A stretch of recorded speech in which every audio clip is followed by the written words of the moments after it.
There's no time.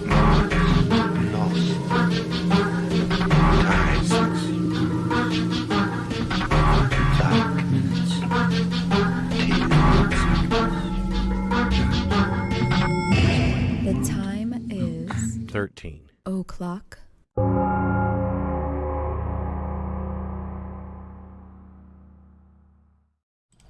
Hey everybody, it's us. It's Wednesday night. Hey, you're wearing one of the new Canon shirts. Yep, got the new Canon shirt. That's pretty They're going to be for sale. Yeah. They're going to be for sale. I mean, I'm probably going to have to order some blank shirts, and I had to order some more ink, although the ink should be here tomorrow, because I made sure that I got it, like, next day shipping. And I think Murder Harness is in there, isn't he?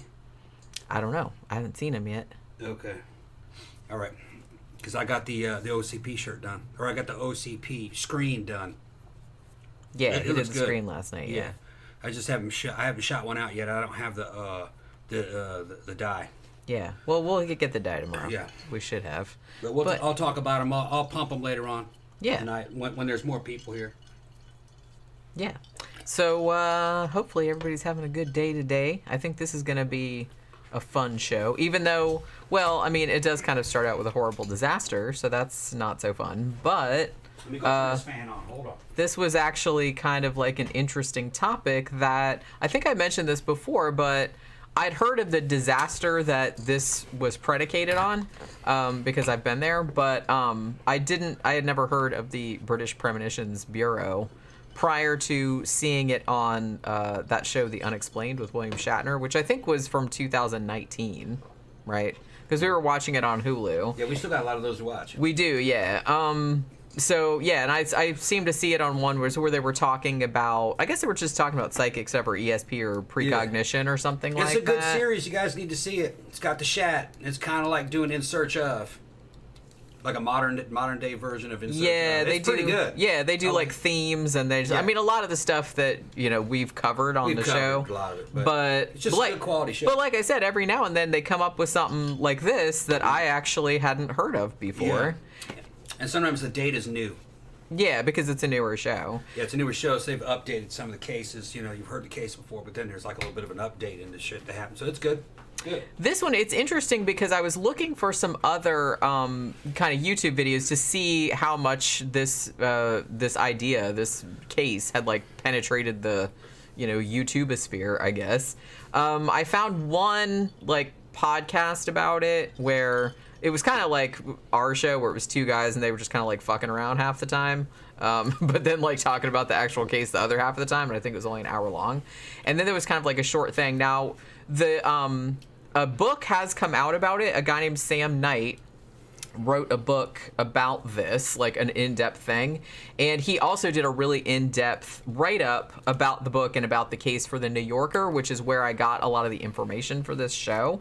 I was gonna read the book too, but the ebook was a little bit expensive, and I was just kind of like, well, I don't know if I have time to like read it before the show. But he did such a good write-up for the New Yorker that I was like, well, that will probably be too good, and I'll just get like some other stuff. But I kind of feel like, I don't know, this is something that sort of like slips under the radar, I guess. Like, I feel like some of the big paranormal shows and stuff haven't really covered it. The British government trying to keep track of it. Well, it wasn't the government, actually. No, not really. Not really. It was just, well, I mean, it was very short-lived. Okay. And it was kind of like, it was just an idea, and it was kind of like a psychiatrist and like a journalist and like a newspaper. They were kind of like working together, and they said, if this works out, then we'll go to Parliament and we'll see if we can get funding for it, stuff like that. All right. But well, yeah, and it didn't work out for some reasons. But get some ice. Hold on. It's really interesting because, I mean, if premonitions are real, I don't know. Like, there are like some really creepy,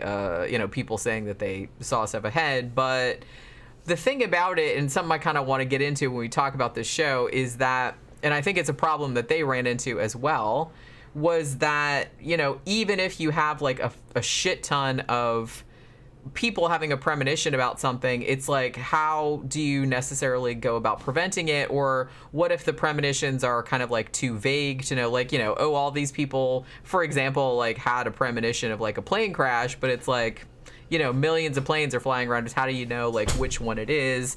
So I can see like the idea behind it, but in practice it might not really be that. I mean, it might be more viable nowadays, I feel like, because I mean they were doing this back in the 60s when you didn't really have computers or anything. I kind of feel like maybe now, if you had something like this, at least you could have like some AI that would give you like some patterns and peaks and things like that. I think they already have something kind of like that. I don't think it has to do with premonitions, but like things where like there's a lot of chatter about this, that, and the other, and that's kind of how they predict like certain things will happen.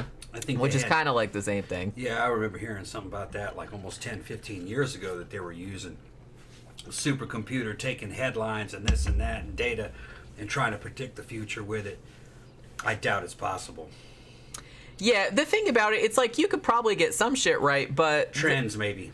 You could get, anything that was like trend-based, or if it was like really likely to happen or something like that. Like, I can see you getting that, but the thing about it is, like I said, we've talked about this a lot. It's like reality is very messy. It's very complicated. There's just too many factors that you can't account for, even if you have a supercomputer that's working on it. There's always like one little thing that like throws everything, like butterfly effect, that throws everything off into like a completely, totally different direction that nobody expected. If you're using newspaper accounts and news reports, that's really going to fuck it up, because a lot of the news is very selectively reported, and then headlines are kind of already biased in a certain way. So if you're adding that into a computer, it'd be like that Giallo title generator, that program that'll just generate it down. A Giallo movie title? A Giallo movie title. I'll sit there all day and do that. That is like so entertaining to me. Because if you're putting garbage into the program, you're going to get garbage out of it. I mean, that's.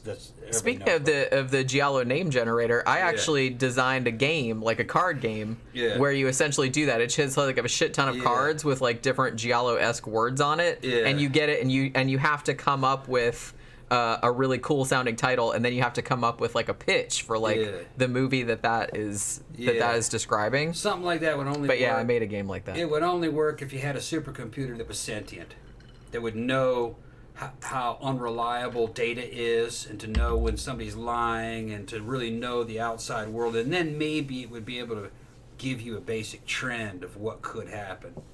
It would know about statistics, when will the next big meteor hit statistically? And it would go, oh, well, statistically, we got 10,000 years before the next big meteor hits. It'd be shit like that.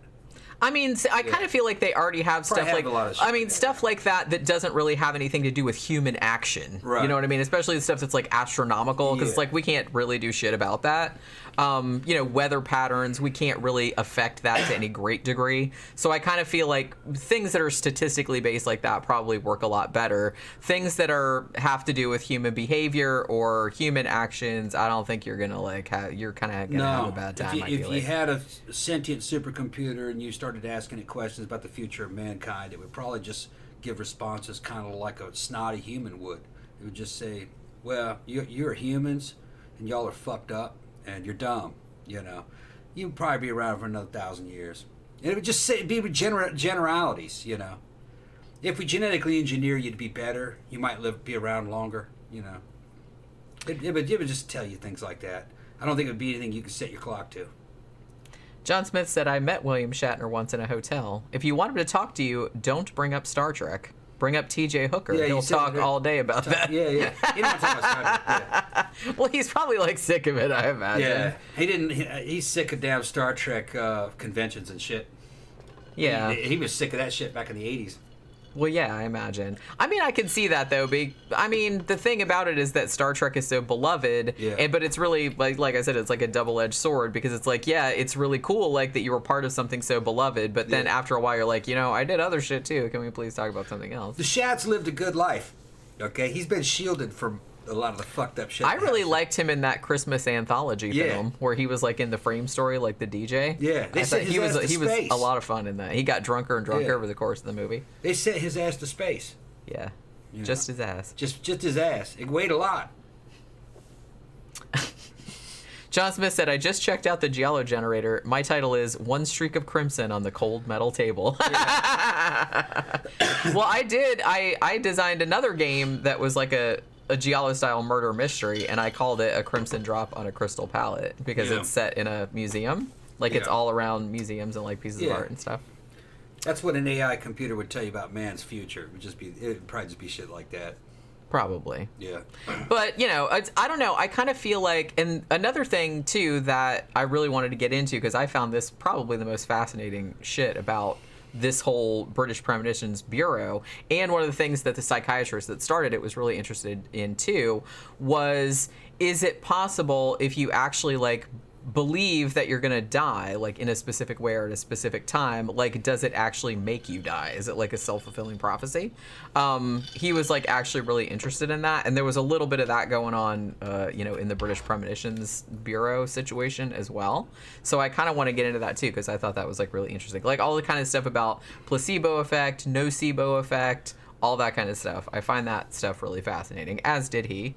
So, Slasher Fred said, if you guys ever see the movie Galaxy Quest, that movie was a spoof of Star Trek. Yeah, that movie is actually really, really good. You would probably love that if you haven't seen it. Have you seen Galaxy Quest? That was the comedy, right? Yeah. Yeah, it's supposed to be good. Like, yeah, it is. It's it's really funny. Like, Tim Allen's in it, I think, and Sigourney Weaver is in it, and who the fuck else is in it? Now I can't remember. But yeah, it's been a while since I've seen it. We should probably, like, review that one of these days. So, Yeah. Oracle says the computer would be a Gen Xer. Yeah, it would be like a Gen Xer. Just quit asking me these stupid questions. Well, it would probably tell you a different thing every day because the situation would be changing. It would say, well, this might happen or this might... It would be surmising. This is a conscious supercomputer, something that has sentience. It would probably be as futile as asking just a living person, a biological person. It would just be probably saying stuff like, well, it's hard to say because so much stuff can happen. And this could happen and that can happen. That's what I'm saying. There's just too many contingencies. Like it would give you stuff like that. What I think will happen is in 1,000 years this will happen, in 100 years this will happen. And then you ask it the next day and he goes, well, shit changed.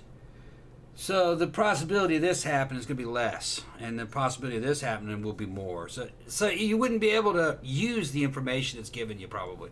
No one can predict the future, even a supercomputer is what I'm saying. A sentient supercomputer. Well, and the thing about it, I think that, and I think one of the things that, like, John Barker was the name of the psychiatrist that started the British Premonitions Bureau. I think one thing that humans in particular are fascinated about premonitions and fortunes and stuff like that is that humans really have a hard time with uncertainty. They don't like not knowing what's going to happen. So anything that promises to tell you give you some certainty is going to make people feel better. Now I have fucking done some shit that was paranormal in this realm. Like had dreams that came true, or had feelings that something would happen, and it did happen. Heard voices in my head that said things about people that turned out to be true. Lex Friedman's got a great show, and he had a guy on there who was a professor who was researching consciousness, and he's theorizing that consciousness is not happening in the brain, it's happening outside the brain in a cloud of quantum particles that are in superposition. It's basically Stuart Hameroff's quantum soul theory. Well, that quantum cloud that is causing consciousness to happen, to make you feel like you're here, that feeling of qualia, like knowing what things taste like, and which is something that a computer or a machine will never really know. Oh, this tastes good, that tastes bad, and this tastes like this. Red looks like this. It doesn't feel it. There's no quality that's called qualia. Well, whatever that is outside your brain is in a slightly different space-time. So it may have access to what will happen outside normal time stream. And maybe through that, indirectly, you can get a message of something that's about to happen, or information that you couldn't know by any other means. It may be that all animals do that, and some of that we would call instinct. Like ants. Ants are so small. Some of those species of ants it just looks like a damn black wispy dot. if you look at that ant's brain, there's not many neurons there, and that thing's doing complicated processes. Whatever causes that ant to operate as an ant and to do all those tasks isn't physical. I think a lot of that animal is non-physical. It's that cloud that we would call the quantum soul. Now, their cloud may not be as advanced as a creature like a human or other higher creatures, but it allows that insect to make computations that the brain isn't big enough to do. I mean, they pointed out that the damn hunting spiders, those little bitty ones, are doing things that there's not enough brain there. So how is it doing this, you know? And there's more to it. There's more to that animal in another dimension, if you ask me. Danny Rowling said, I've had 3 precognitive dreams that came true before. With that being said, it's probably common to dream like that and not even know it, in my opinion. Yeah, I kind of feel like... You forget your dreams. Well, I kind of feel like Dr. Barker was kind of coming at it from that angle, too. Maybe he was thinking that it's actually, like, quite common for people to dream like this. But I think, like, everybody that was kind of studying this type of stuff, they always, like, encourage people to do dream journals where you would, as soon as you would wake up, like, you would write down. Because normally, like, you know, as soon as you wake up, like, within 15 minutes, you've pretty much forgotten I'm the dream. convinced we're far more complicated than just a physical structure. There's a lot more going on in there, and some of that shit's quantum, happening in the quantum world and in dimensions slightly adjacent to this one. Ancient people called it souls or the spirit world, but nowadays you could probably say, no, it's a slightly higher dimension. There's more of you in that higher dimension. It's quantum particles doing things that has access to a slightly different space-time dimension. There's going to be ways to explain it. Whatever it is, it's not, we're calling it paranormal, but it's not supernatural. It's a natural process. We just don't know. We don't really know the true nature of the universe, reality, and life and consciousness. They'll figure it out eventually, but and there may be a breakthrough one day, but there's more to us than meets the eye. And dream work and trying to go out of body or going out of body, weird altered states of consciousness that sometimes you can achieve through psychedelics, and some people have fucking talked about that damn, what's it, ayahuasca? But I saw a video of a guy who went to Brazil to go try out ayahuasca, and he had tried LSD, and he said LSD was better. He said DMT was a lot better. He didn't recommend ayahuasca. Well, doesn't it make you sick? Yeah, he said it made him real sick, and it wasn't as strong. He thought it was all hype. He says that if you wanted, he recommended DMT.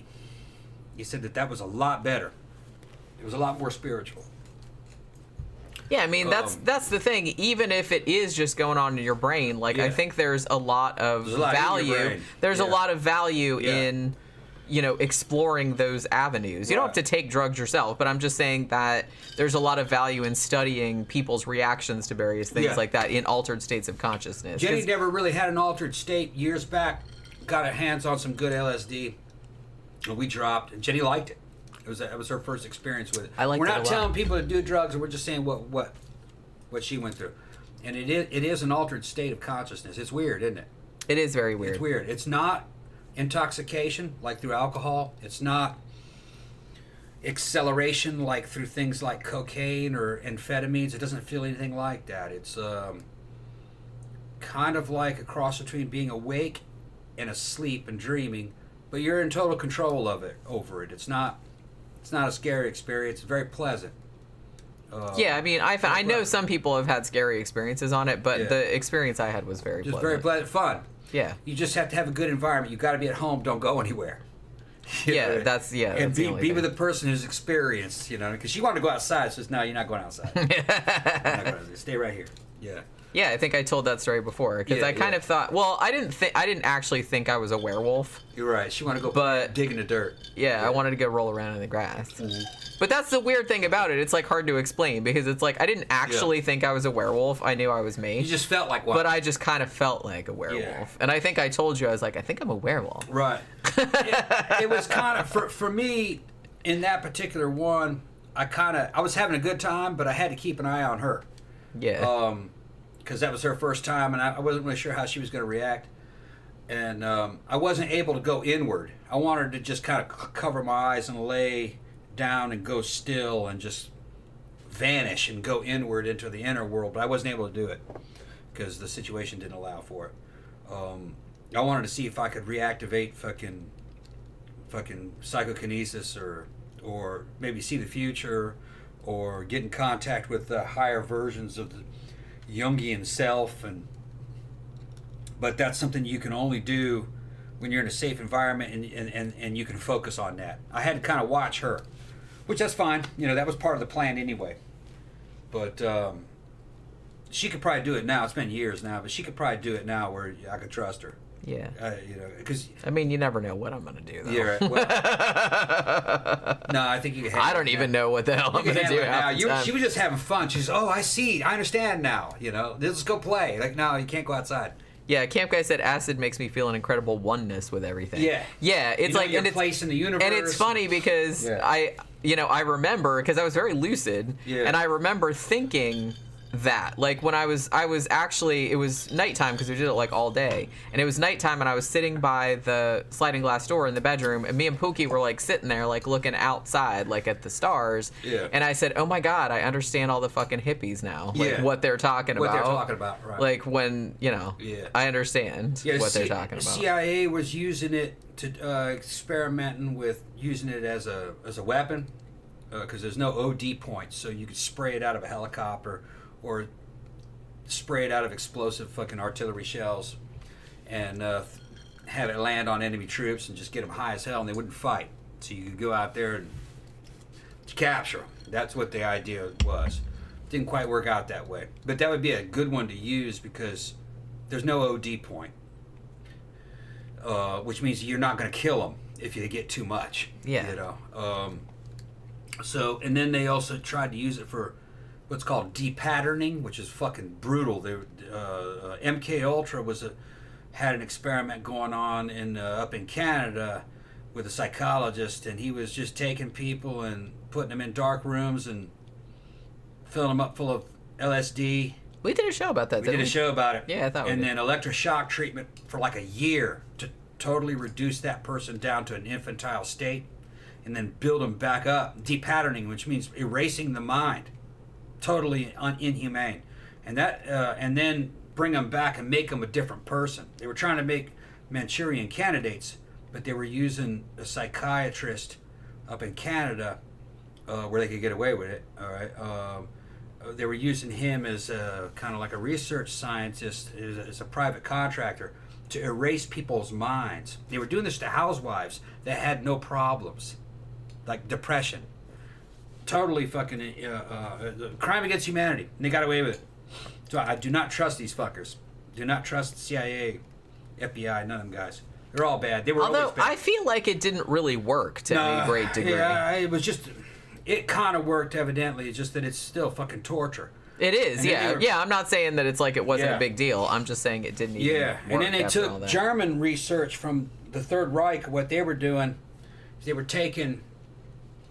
It's also part of MK Ultra and shit that came out after MK Ultra. And I remember the Senate hearings with the victims and everything of the girls. They were taking girls out of protective custody. Like what do they call it? Fucking state protective custody from like orphans and shit. Yeah. They were taking them, giving them a bunch of LSD, electroshock treatment. These are little girls. And then sexually abusing them to get them to form multiple personality disorder, and then train those multiple personalities to be different things. One of them would be a sex operative, the other one would be an assassin, and then they would use them to get dirt on powerful men. It's all that island, child sex island shit. They were using that, and they were coming out of those orphanages, and that did happen. And they've tried to erase that, but I remember when that was being on TV. When those girls came forward with their lawyers to try to get a settlement, because they survived it, or at least the ones that they did survive. Evidently, some of them were killed.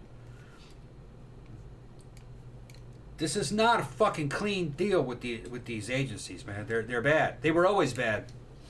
Anything after World War II, bad. Yeah, they gave people some fucking ideas.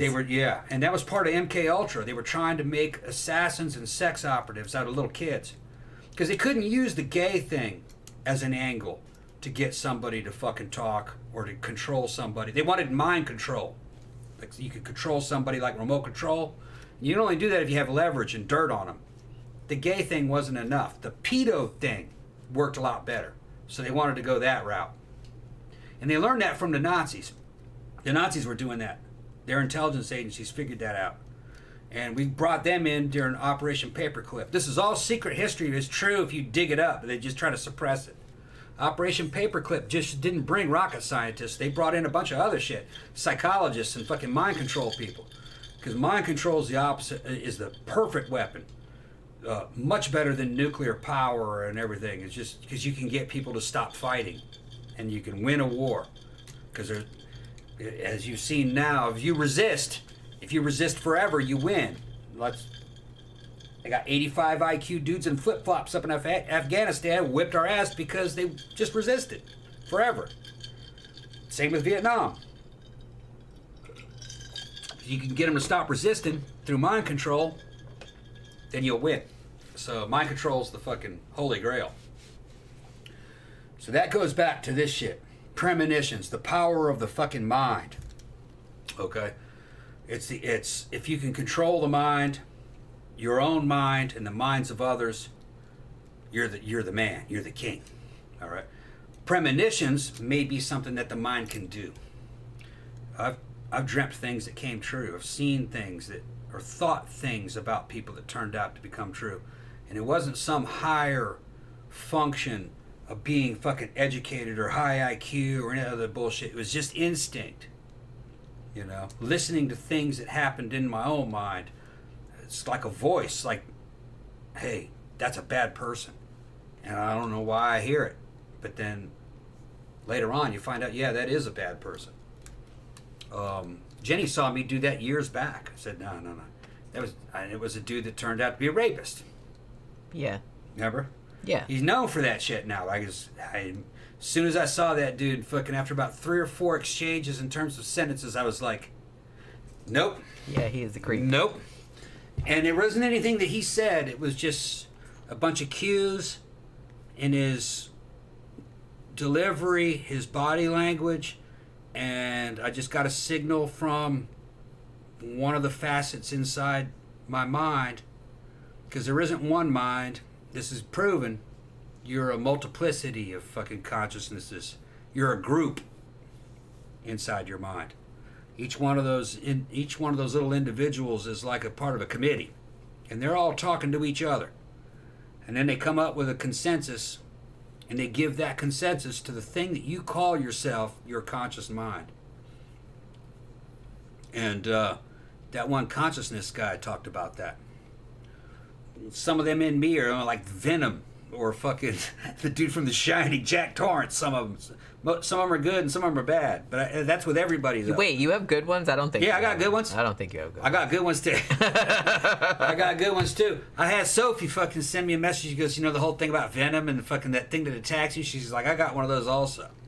I think, like I said, to a Everybody greater or has lesser degree, I think most people have that. Like, and I think I talked about that before. Mine isn't so much let's eat people's heads. Yeah. Mine is more inward turning, which I think in general is more a woman thing. Women usually like, it's more of like self-hatred. Yeah. Whereas men in general, not all men obviously, tend to blame others. Like they go outward, whereas women blame themselves, even if they're not responsible. No, mine's a mixture. Some of them. That's what I'm saying, but that's why I'm saying that's general. The one that's like Venom hates me. All right, it tells me that I'm too weak, and that I have only survived because of him, and that he's doing anything that works in my life is because he did it. It's just like that. When I was watching that Venom movie, what's that British actor's name? I fucking love that dude. What's that guy? Was Tom Hardy in that? Tom Hardy. Yeah. That Tom Hardy movie, yeah. Fucking, when I was watching that Tom Hardy movie, The Venom, I was like, dude, I know exactly where you're coming from. I got that thing. That's it. Fucking, I cannot believe this shit. I'm gonna go ahead and protest this now. That they said no to Tom Hardy for being the next James Bond. It's unthinkable. He's been a good one, I think. Yeah. He's already got a fucking pre-made fan base and everything. We need to call Broccoli, the Broccoli Company, and tell them that they are Well, fucked I think up. Albert Broccoli died a long time ago, but I think the like the daughter- family still Yeah, has, they're still running it. They're still running the for not having him as James Bond. Why? They think he was too old, or I don't understand it. That's, to me, Tom Hardy would be the fucking perfect James Bond. I know he's a great actor. He could do criminals, good guys, fucking superheroes. Maybe Yeah, he's great. I love Maybe they him. think he's too much of a whore, that he's spread himself out too much. They want their own star to be James Bond. But I think Tom Hardy. maybe that's what it is. Maybe they think he's too recognizable. I don't. Yeah, but still, they're That's they're still tripping. bullshit, but They're I'm just tripping. saying. Fucking. Because they want somebody they can Yeah. mold into the character that's Yeah, like I guess that so, but I character. don't. It's not how I'm seeing it. All right, fucking James Bond has to be a badass British dude. That's Tom Hardy. He's got to be cool. He's got to be able to fight. He's got to be big. He's got to be a mixture of good and bad. That's fucking Tom Hardy, man. That's the best British guy they got going. And Yeah, that's maybe- like, well, I mean, then there's a lot of great British actors. It's not a out good there. time, but I I'd say mean, that's Tom Hardy. yeah. You know, and he's got a ready-made fan base. That'd be a hit. They're just dumb not for doing that. This is interesting. John Smith says Sam Neill got turned down for being Bond in place of Timothy Dalton, which would have been interesting. Now, Sam Neill is Australian, is he not? Is he Australian or New Zealander? I thought that's what his accent was. Hey, Dave, what's up? They used Pierce Brosnan. He was kind of popular. That's what I'm saying. It's like Pierce Brosnan. Yeah, I mean, if that's their argument, I that like it's like, him. oh, he's too. But Yeah, Pierce Brosnan yeah. was on that fucking TV show, Yeah. right? Like, everybody knew who the fuck he Everybody was. knows who Pierce Brosnan was. Right. Craig was great. Dalton was real good. I watched the two Dalton movies. I said, yeah, okay. Craig is kind of channeling Dalton. Tom Hardy, man. What the fuck? It's right there in front of your face. Everybody would see that. What, are Danny- you saying he's not tall enough? What's the problem? Danny Rowling said Cillian Murphy. Yeah, he might be a good one, too. I don't remember which one. Oh, now we're getting on James Bond. Yeah. Go put some more ice Yeah, in we this just shit. did a Yeah. we just did a thing about James Bond Bond. review. So everybody Do you come see on. how this happens? Everything just Yeah. everything just get. This is why our shows are fucking 4 or 5 hours long, because we just keep like talking about some other shit. Camp Guy said I'm going to get some Ian Fleming Bond books next time. I don't think I've read any of them. I might have read a couple of them when I was a teenager, because I kind of read everything when I was a teenager, but if I did, I don't really remember them. Sam Neill is James Bond, though. I'm not really sure I see that. I like Sam Neill. I'm not They're saying just- that, they're but just being stupid, or either that or it's a lie. Maybe they did select Tom Hardy, but they're not letting everybody know. yeah, maybe they're like Maybe doing it's like some misinformation. subterfuge. Maybe Oracle it's said, not. "Remember when people were complaining that Daniel Craig couldn't be Bond because he's blonde?" Yeah, that's stupid. Yeah, they pissed Yeah. and moaned when he got picked too. Yeah. But then he was great. So Sam Neill was born in Ireland. Was he really? Why did I think he was Australian? Hardy's perfect. He's British. He's got physicality. He's versatile. He's got the right look. He's not too good looking. He's good looking, but he's not too good looking. Roger Moore was too good. He looked like a male model, an older Well, see, male the model. thing about that is that Roger Moore was good looking, but not sexy. Not sexy. Tom Hardy is super Sexy. sexy. Yeah. I thought Craig was too, though. Yeah, Daniel Craig also super sexy. Sexy. Beat up looking sexy. But Yeah. that's the way he was described in the book. Yeah. In the books. He was like a thug. A Yeah. thug in a suit. Which, and this is like a British icon. This is the British version of Batman or Superman. You know what I mean? Fucking, he's got to have that right look. Tom Hardy. Yeah. The fuck, man? I think he would be amazing. Actually, He'd be amazing as he would Bond. be. I'd be all over it. I'd be all over it. Because I know he could bring it. He can fucking bring it to the table. Yeah. I'm going to say that they're lying. I'm in denial. Maybe they are. Maybe they're trying to like throw I'm gonna say, everybody no, off it's the not- scent. Yeah, or he's something. not gonna. He's not gonna be. Because to me, it's just obvious. I put Hardy in there. Yeah. I mean, like I said, there are a lot of good British Yeah. actors, but yeah, I think he would be a really good one. Yeah. Or maybe he doesn't want to do it. Maybe No, he's he like- wanted to do it. Oh, he did want to do it. Yeah, Okay. I have been following it, he so- wants to be Bond, and I was like, that's who you want. A dude that's like that who wants to be fucking Bond. He'd fucking bring it. He brought it to everything else. Also, can we talk about how awesome Bronson was? Bronson was fucking great. That Tom Hardy was in. Yeah. Bronson was. That was Sophie such a- sent me that was Bronson. such a great movie. Great movie. If you like Clockwork Orange, go see Bronson. With Tom Hardy. It plays a fucking. It's like seeing Clockwork Orange, but it's about a real character. He was England's most famous convict. And the motherfucker was crazy. A great show. Also the one where he played the twins. Was it Craze? About the Craze, About the Craze. He fucking did great on that, What the fuck are they? I'm getting mad talking about this. Why are you getting mad? I'm getting mad because, of course, Tom Hardy's James Bond. Of course. John Smith said, Daniel Craig has that Steve McQueen vibe. Yeah. Has whiskey, cigars, and steak for breakfast. Yeah. Washed down with whole cream and a punch in the face. That's right. That's right. McQueen was the shit, too, man. McQueen was the shit, too. Bullet. I didn't see it until recently. And fucking... yeah, I told you. I was like, you gotta see fucking Bullet. You gotta see Bullet. Bullet was really good. That's one of those movies, like, I feel like if you haven't seen it, like, I'm gonna revoke your dude card. Yeah, you gotta get your man card if you watch fucking Bullet. Yeah. A fucking buddy of mine, Xanada, who's a young guy, he saw that movie based upon our recommendation, and he's like, oh yeah, it's one of my favorite movies. It's like, he put that up there with fucking Apocalypse Now. And it's just a hard-boiled, one of the first modern cop detective kind of action movies, grounded in reality, very gritty. And the ending is unresolved. It's one of those, because it's very much like reality. Like, I think I did the right thing. Did I win? I'm not sure. It's like that kind of the bad guy got away. I kind of like. Yeah, the bad guy got away because he was your boss. That kind of deal. Well, it was starting to go that way in the 1960s and 1970s, where movies were starting to be grittier, more realistic, whereas before that they'd been like more stagey and theatrical. And they had a lot of realistic gunfights and realistic fucking great driving scenes. And the gunfights are realistic because they weren't real stylized. They were violent but grounded in reality. It was good movie. Got to see Bullet. I don't have that one, do I? No, I think we watched it on Amazon Yeah, Prime. I gotta buy Bullet on Blu-ray. Danny Rolling says, what do you call a fat psychic? A fortune teller. Man, you were just full of the dad jokes, aren't you? Yeah. I feel like I don't know any jokes. Dad ones or otherwise, but that's like a pretty good one, yeah. So, do you have anything else you would like to get into before we actually get into the actual show? Go ahead and start the show. I mean, we did actually kind of talk about it a little bit at the beginning. That was like an introduction, but then you know how we do. We get like fucking distracted. It's time to start. We get distracted. They're all here. Well, Tom gets distracted. Yeah. I'm just over here looking at my notes going, oh, I got to get through all those. Yeah. And then they're still talking about James Bond movies. Holy crap.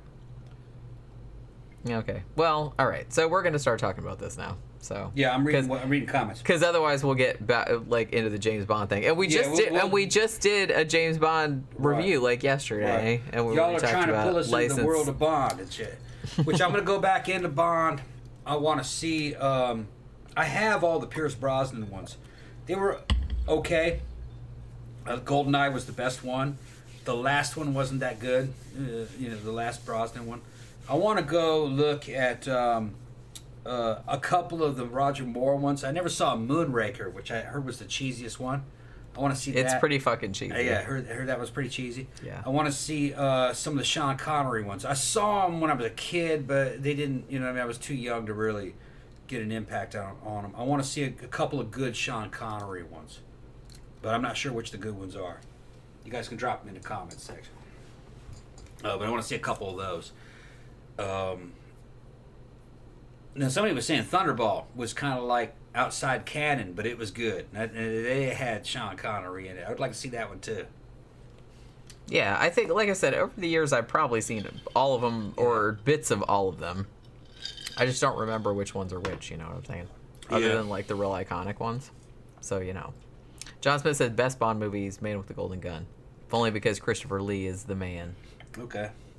Yeah, I'll see that one. That's Sean Connery, I think. Is it? Yeah. I think it is, yeah. I can't remember what year that came out. I also want to re-see Diamonds Are Forever. I saw that as a kid and liked it. But that was fucking 70s. Kanavatsan says, dude, unsub, never seen Moonraker? No, never seen Moonraker. I saw it as a kid, and I remember it being like pretty terrible even when I was like younger. Never seen it. But it's entertaining. The main one. How bad it is. The main one I remember from Roger Moore was View to a Kill. Well, yeah, I mean, I had to see that one. I was Yeah. contractually obliged to see that one of because of the Duran Duran Duran and I love Duran, so I had to see And what's that her one. name was in it? And Grace Jones Grace was in Jones was in it. Yeah. And Christopher Walken was in it. So I'm like, I kind of have to see that one. Yeah, they were in the Zoran company. It's the the law. Zoran company. No, Man with the Golden Gun, they said is Roger Moore. Roger Moore. Okay. It's Roger Moore. Okay. So, you know, we could probably do like a whole 5-hour show just on James Bond movies. Well, we should. You should like review some James Bond. you should like watch all of them and then we'll like do There's a too many of discussion. them. I think know it's there's- 17 or 18, 19 of them. I thought there was more than that, to be honest with Yeah. you. There's too many of them. I don't even know how many there are. It's a lot. It's a lot. And then, like, you know how I do. If we did that, I'd be like, well, I have to read a bunch of the books, too, because Yeah. I have to... You know how I have to do. Yeah. I have to get all the information. You're right. Because I don't want anybody coming at me and being like, hey, you messed this up, or hey, you messed that up. So I was like, I have to know every specific thing. Yeah, and Camp Guy said Live and Let Die was a good Roger Moore. I Okay. remember the title. I didn't see it. Yeah, I remember that one being okay. So mostly I remember View to a Kill, and I remember Moonraker because it was like so cheeseball. Yeah. Those are the main Roger Moore ones Moonraker I was the remember. response to Star Wars. Star Wars came out and they had to do a He's like, well, version James again. Bond has to go to space. Gotta go to space. I mean, yeah. it's kind of like Friday the 13th, chasing in space. Although, you know, Everybody has to go to space. You make enough movies. yeah, we're goofing on it, but evidently that was what the audiences at the time wanted. That They didn't know anything. They were big. They were big put-ons, really. The shows, you know what I mean? Like they were considered to be kind of goofy, fun shows that had big scope and a lot of adventure. We're going down fucking 007 again, but that was kind of evidently what the audiences wanted at the time. Yeah. They were just like popcorn movies that you went, you had a good time, and you watched James Bond do fucking ridiculous shit and laughed and fucking, oh yeah, oh that's cool, and then you left. Because when I saw the Dalton ones and some of the very last Roger Moore ones, you know, when I was when I was in Brazil as a kid, that's how I felt at the time. I was like, oh yeah, oh that's great, you know what I mean? And then you leave the theater and then you're like, all right, yeah, okay, I'm gonna get high. And you go smoke some weed. That was just, you know. It's like, look at that motherfucker. He just he had a tuxedo on underneath his wetsuit. Exactly. And he showed up in the casino. And his hair was all perfect. Yeah, and he came up through the sewer and he didn't even stink.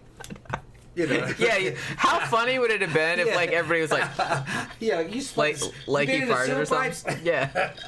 What the hell, dude? Or he could have well, I know this is an anachronism, but it would have been funny if he'd like come out of there and then sprayed himself with Febreze or some shit. A girl can dream, right? It's like, I don't know. That would have been really funny. All right, so okay, Danny Rolling has another dad joke. What's the best thing about fingering a psychic while she's on her period? You get your palm read for free. I actually kind of like that one. Okay. Come on, who doesn't love dad jokes? We love dad jokes. All right, so as I mentioned earlier, British Premonitions Bureau, I had never heard of this thing before Shat told me about it. Me personally.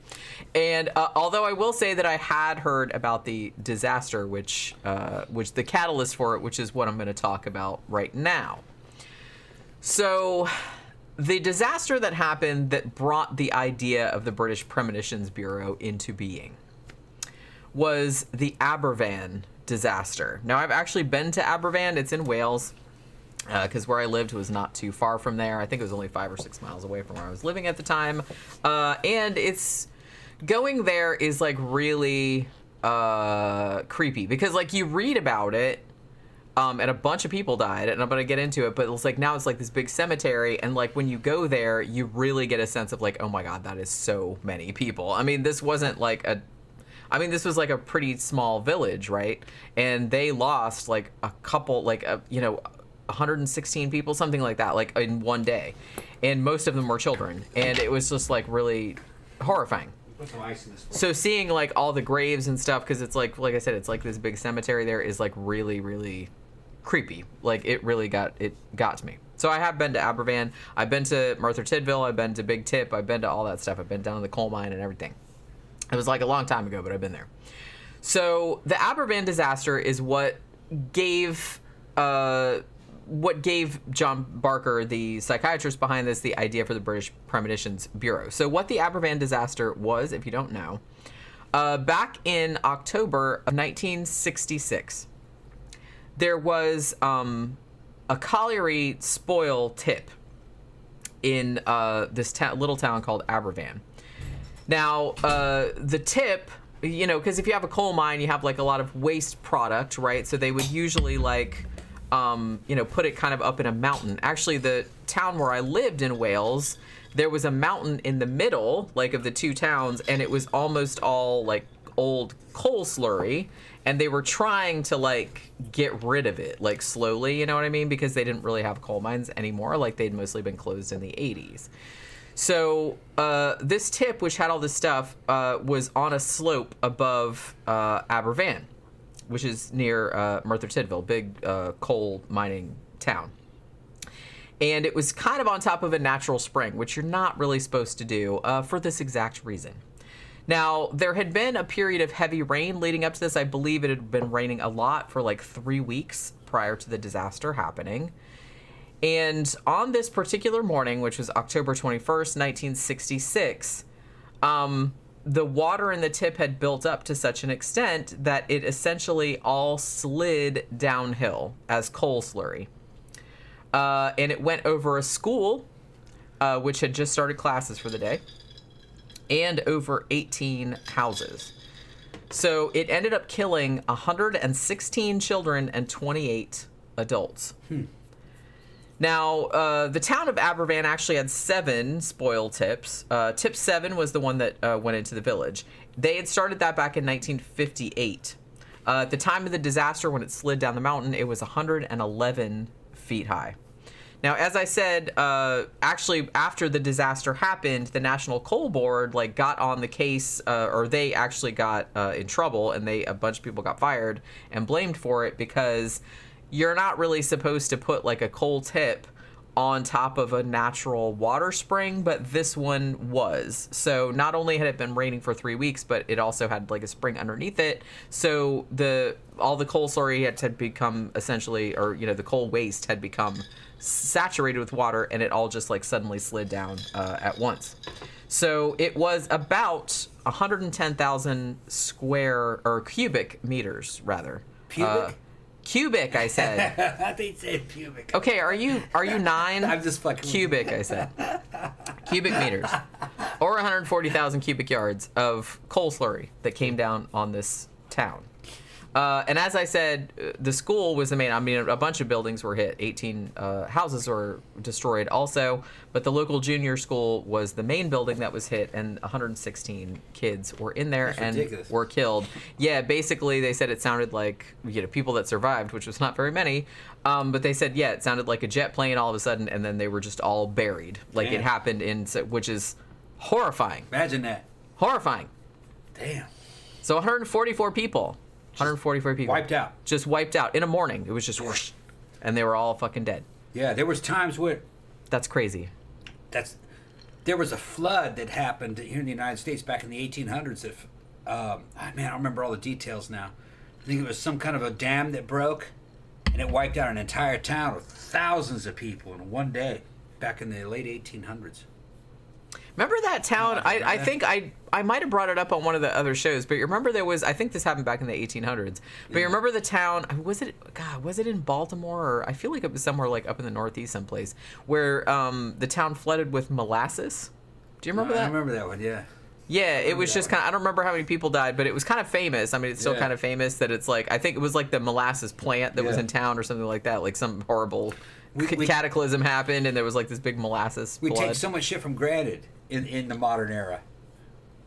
You know what I mean? I mean, can you imagine? Back in the day, you could just be minding your own business, and then the next thing you know, your entire fucking town wiped out from existence because. I mean, it could still happen. It can still happen. You know, like a meteor could land on your shit or something, and just leave a crater. Yeah. But I don't know. I kind of feel like, and you know, honestly, just on an individual level, you could just be minding your own business. And again, like a meteor could fall. I'm kind of obsessed with meteors, as you can see. Like a meteor could just come through the roof and like fall on you and kill you, or you could just be walking down the street and a bus could hit you, or some shit like that. I don't know. Pookie walked up and asked you for treats. I don't. There's some in your snowman, baby. Yeah, I put some in your snowman. Okay. She was mad because I had to order more treats because we're almost out. Yeah, she went up. And her chair. Snacky Hey. the Snowman was empty for like 6 hours, and that was like clearly too much. Yeah. She's like knocking it around and no treats are coming out. Like, where did She's like, what the fuck? It's like, give it up, Snacky. And I was just kind of like, so I had to put some more in there, but I had to like show her that there was like in there. She's laying down now. She gets mad when she hits Snacky and no treats come out. Snacky's a little round ball that looks like He's a little snowman with a hole in it, and you put treats in it. When she sits it, fucking come flying out. Yeah. That's why. Snacky. That was, well, That's the name of it. that's its name. That's why I call it that. Like, I got her that for Christmas. It came with like the little snowman, and it came with a little packet of treats, and she loves that thing. She goes over there pretty much every day and like smacks him around and like waits for the little treats to come out his butt. But like I said, we're running low on treats. I got some more coming tomorrow, but I put some in there. I see you. But when it gets empty, she gets like real upset. So yeah, I mean, all these little kids, you know, I don't even know like what the population of this town was at this time period, but 116 kids. I mean, it was 144 people, but like 116 kids. I mean, it was like pretty much everybody in that village had to have known somebody that was killed, or you know what I mean? So I just can't even imagine. And like I said, I've been to Aberfan and I've looked at the massive cemetery there, and it's really, really upsetting. It's really upsetting to like look at it. But yeah, so 18 houses destroyed, all those people died, everything like that. Now, as soon as it happened, I mean, obviously everybody flipped out, but everybody in the surrounding area like immediately came there to help. You know, they had like miners come and like all kind of volunteers and stuff like that, and came and like had to start trying to dig people out. Like they didn't know if people were still alive in there or like dig out the bodies or whatever. So they had like all these people come there and like start digging people out. They put out calls for like rubber gloves because they're like they needed help digging, and like people sent like 6,000 pairs. People spent like millions and millions of pounds, like, you know, all over the country. So everybody really kind of like pulled together because of this disaster. Prime Minister, who was Harold Wilson at the time, he came there too, and they were still like pulling bodies out of the rubble, which is, like I said, fucking horrible. So the psychiatrist that we're talking about, who's kind of like the center of the story that we're talking about today, his name is John Barker. Now, he was one of the ones that came to Aberfan to help out, because like I said, they were looking for volunteers and stuff like that. At the time, he was 42 years old. Now, his main interest was weird mental conditions. That was kind of like his area of expertise. I believe he'd written kind of his, you know, what do they call that when you're to get your degree or whatever, the dissertation. His dissertation, yeah. I believe he'd written that on Munchausen syndrome. Okay. So he was like really interested in like weird, like I said, like weird psychiatric conditions. Now, at the time, he was actually interested, and maybe one of the reasons he came there, not just to help, but he was writing a book at the time, which I think is called Scared to Death. And he was researching a book about what he called psychic death. I've also seen other psychiatrists prior to him call it voodoo death. Basically people who kind of will themselves into death. This is kind of like if you actually believe that somebody put a voodoo curse on you, for example, how that might become a self-fulfilling prophecy. So he was actually kind of interested in that. And one of the reasons that he came to Aberfan was that he heard that a boy had actually like escaped from the coal slurry, but had died of fright subsequently. I don't know if that's true or not, but he had heard that, and he's like, oh, that sounds like, you know, my area of expertise or my area of research, so I'm interested to like go and check that out.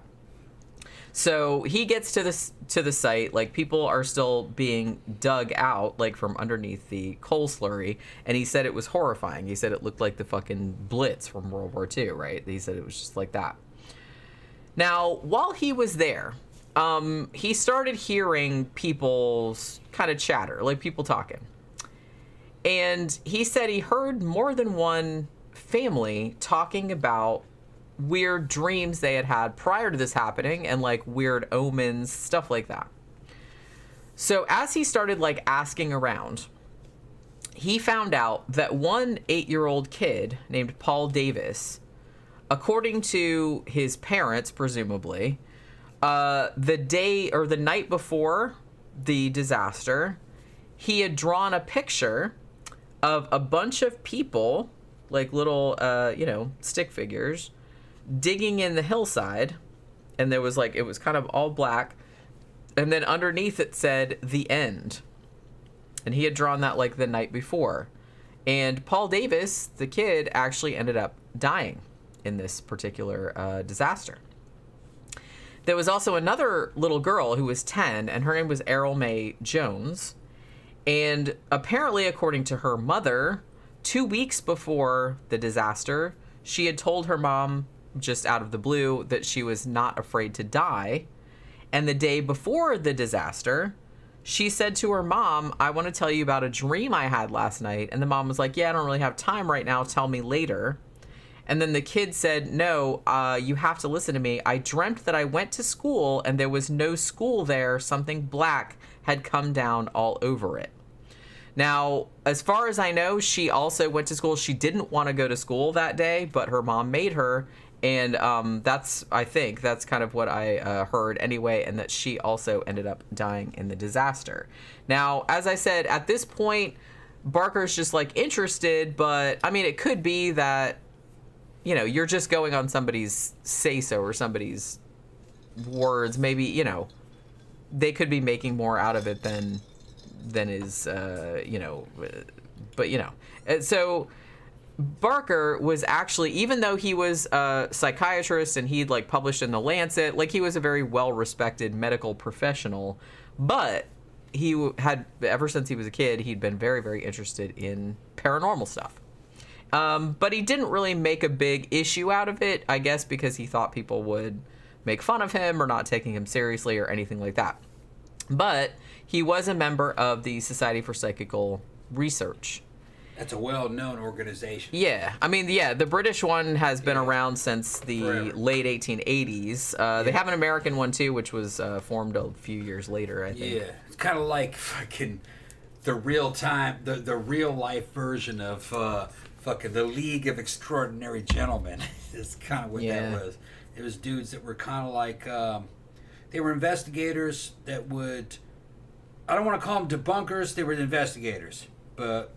a lot of them ended up being debunkers, really. Yeah, well, because a lot of the shit was fake. Shit's fake. Yeah, a lot of the shit was fake. Yeah. And I think we talked about that some when we were talking about the spiritualism and seances show. Because I've always been fascinated by the way that a lot of the people faked seance stuff. Right. And the British had their own way of fucking doing all this stuff, having societies that come in and investigate shit. Fucking that's cool. That's cool. I think it was mostly the vocabulary that made it seem. Well, they took it seriously enough that they actually said, well, maybe there is something. They were open-minded enough to say maybe there is something worth looking into, but they weren't so so open-minded as they say that their brains fell out. Right. So they were willing to take a scientific approach to it, which is totally fair, particularly back in that time period, because it was a lot of stuff they still didn't understand about what was going on. So he had actually written a paper, Barker had, for the Society for Psychical Research. And he was kind of and I think he wrote this a little bit later, he's like, look, even if people had a premonition that this was going to happen, who would they report it to? How would we take action from that? You know what I'm saying? It's people have premonitions, you wouldn't know. Like I said, if you were just going by the little girl saying my school was all black or something like that, or the little boy that drew the thing, it's well, that's but it's kind of clearer in hindsight. But if you're just trying to predict stuff ahead of time, it's not really clear enough to be actionable information. So he was kind of talking about how that was sort of problematic, and he's there's really no mechanism for reporting it to higher authorities so something could get done about it, even if the information was concrete enough that we could act upon it. So he was kind of talking about that. So what he decided to do, because of this, what he saw as maybe a weakness or flaw in the system, he's what I think I'm going to do to see if there's something to this. He decided that he was going to start collecting premonitions, if people had premonitions about Aberfan, like before it had happened, from across the UK. So he knew this guy named Peter Fairley, who was the science correspondent at that time for the Evening Standard, which was a paper in London, which had like a pretty large circulation at that point. And he's like, and I want you to write an article about it where I'm like asking people to like write to me if they had premonitions or dreams or whatever, like about this kind of stuff before it happened, because I'm kind of curious. So a week after the disaster, Fairley published a column. He had a column called World of Science. And he basically asked, did anyone have a genuine premonition before the coal tip fell on Aberfan? That's what a senior British psychiatrist would like to know. So what ended up happening was, I mean, we'll get into that a little bit later, but I kind of want to get into a little bit about Barker's history, because, you know, how he sort of like balanced his medical life with his paranormal kind of stuff, because he was kind of an interesting person.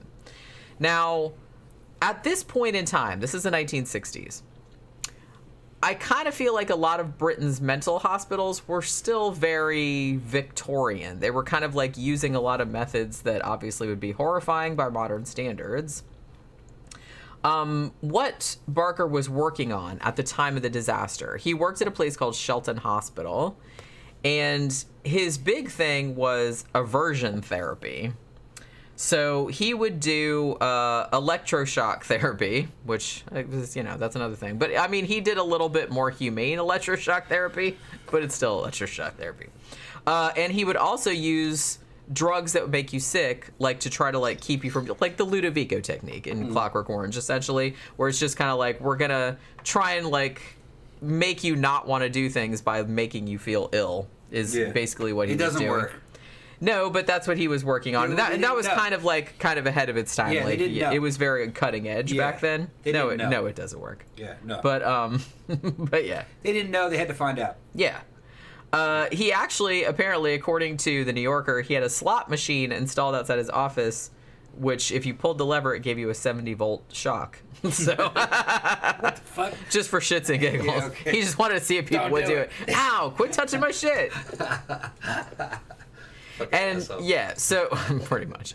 So yeah, but I mean, he'd been kind of in the papers and stuff like that. And he claimed that the aversion therapy worked, at least for things that people would come to him like, oh, I'm screwing around my wife, or adultery, or things like that. So he's trying to, like, you know, keep people from doing bad things or vices or whatever by going about it like that.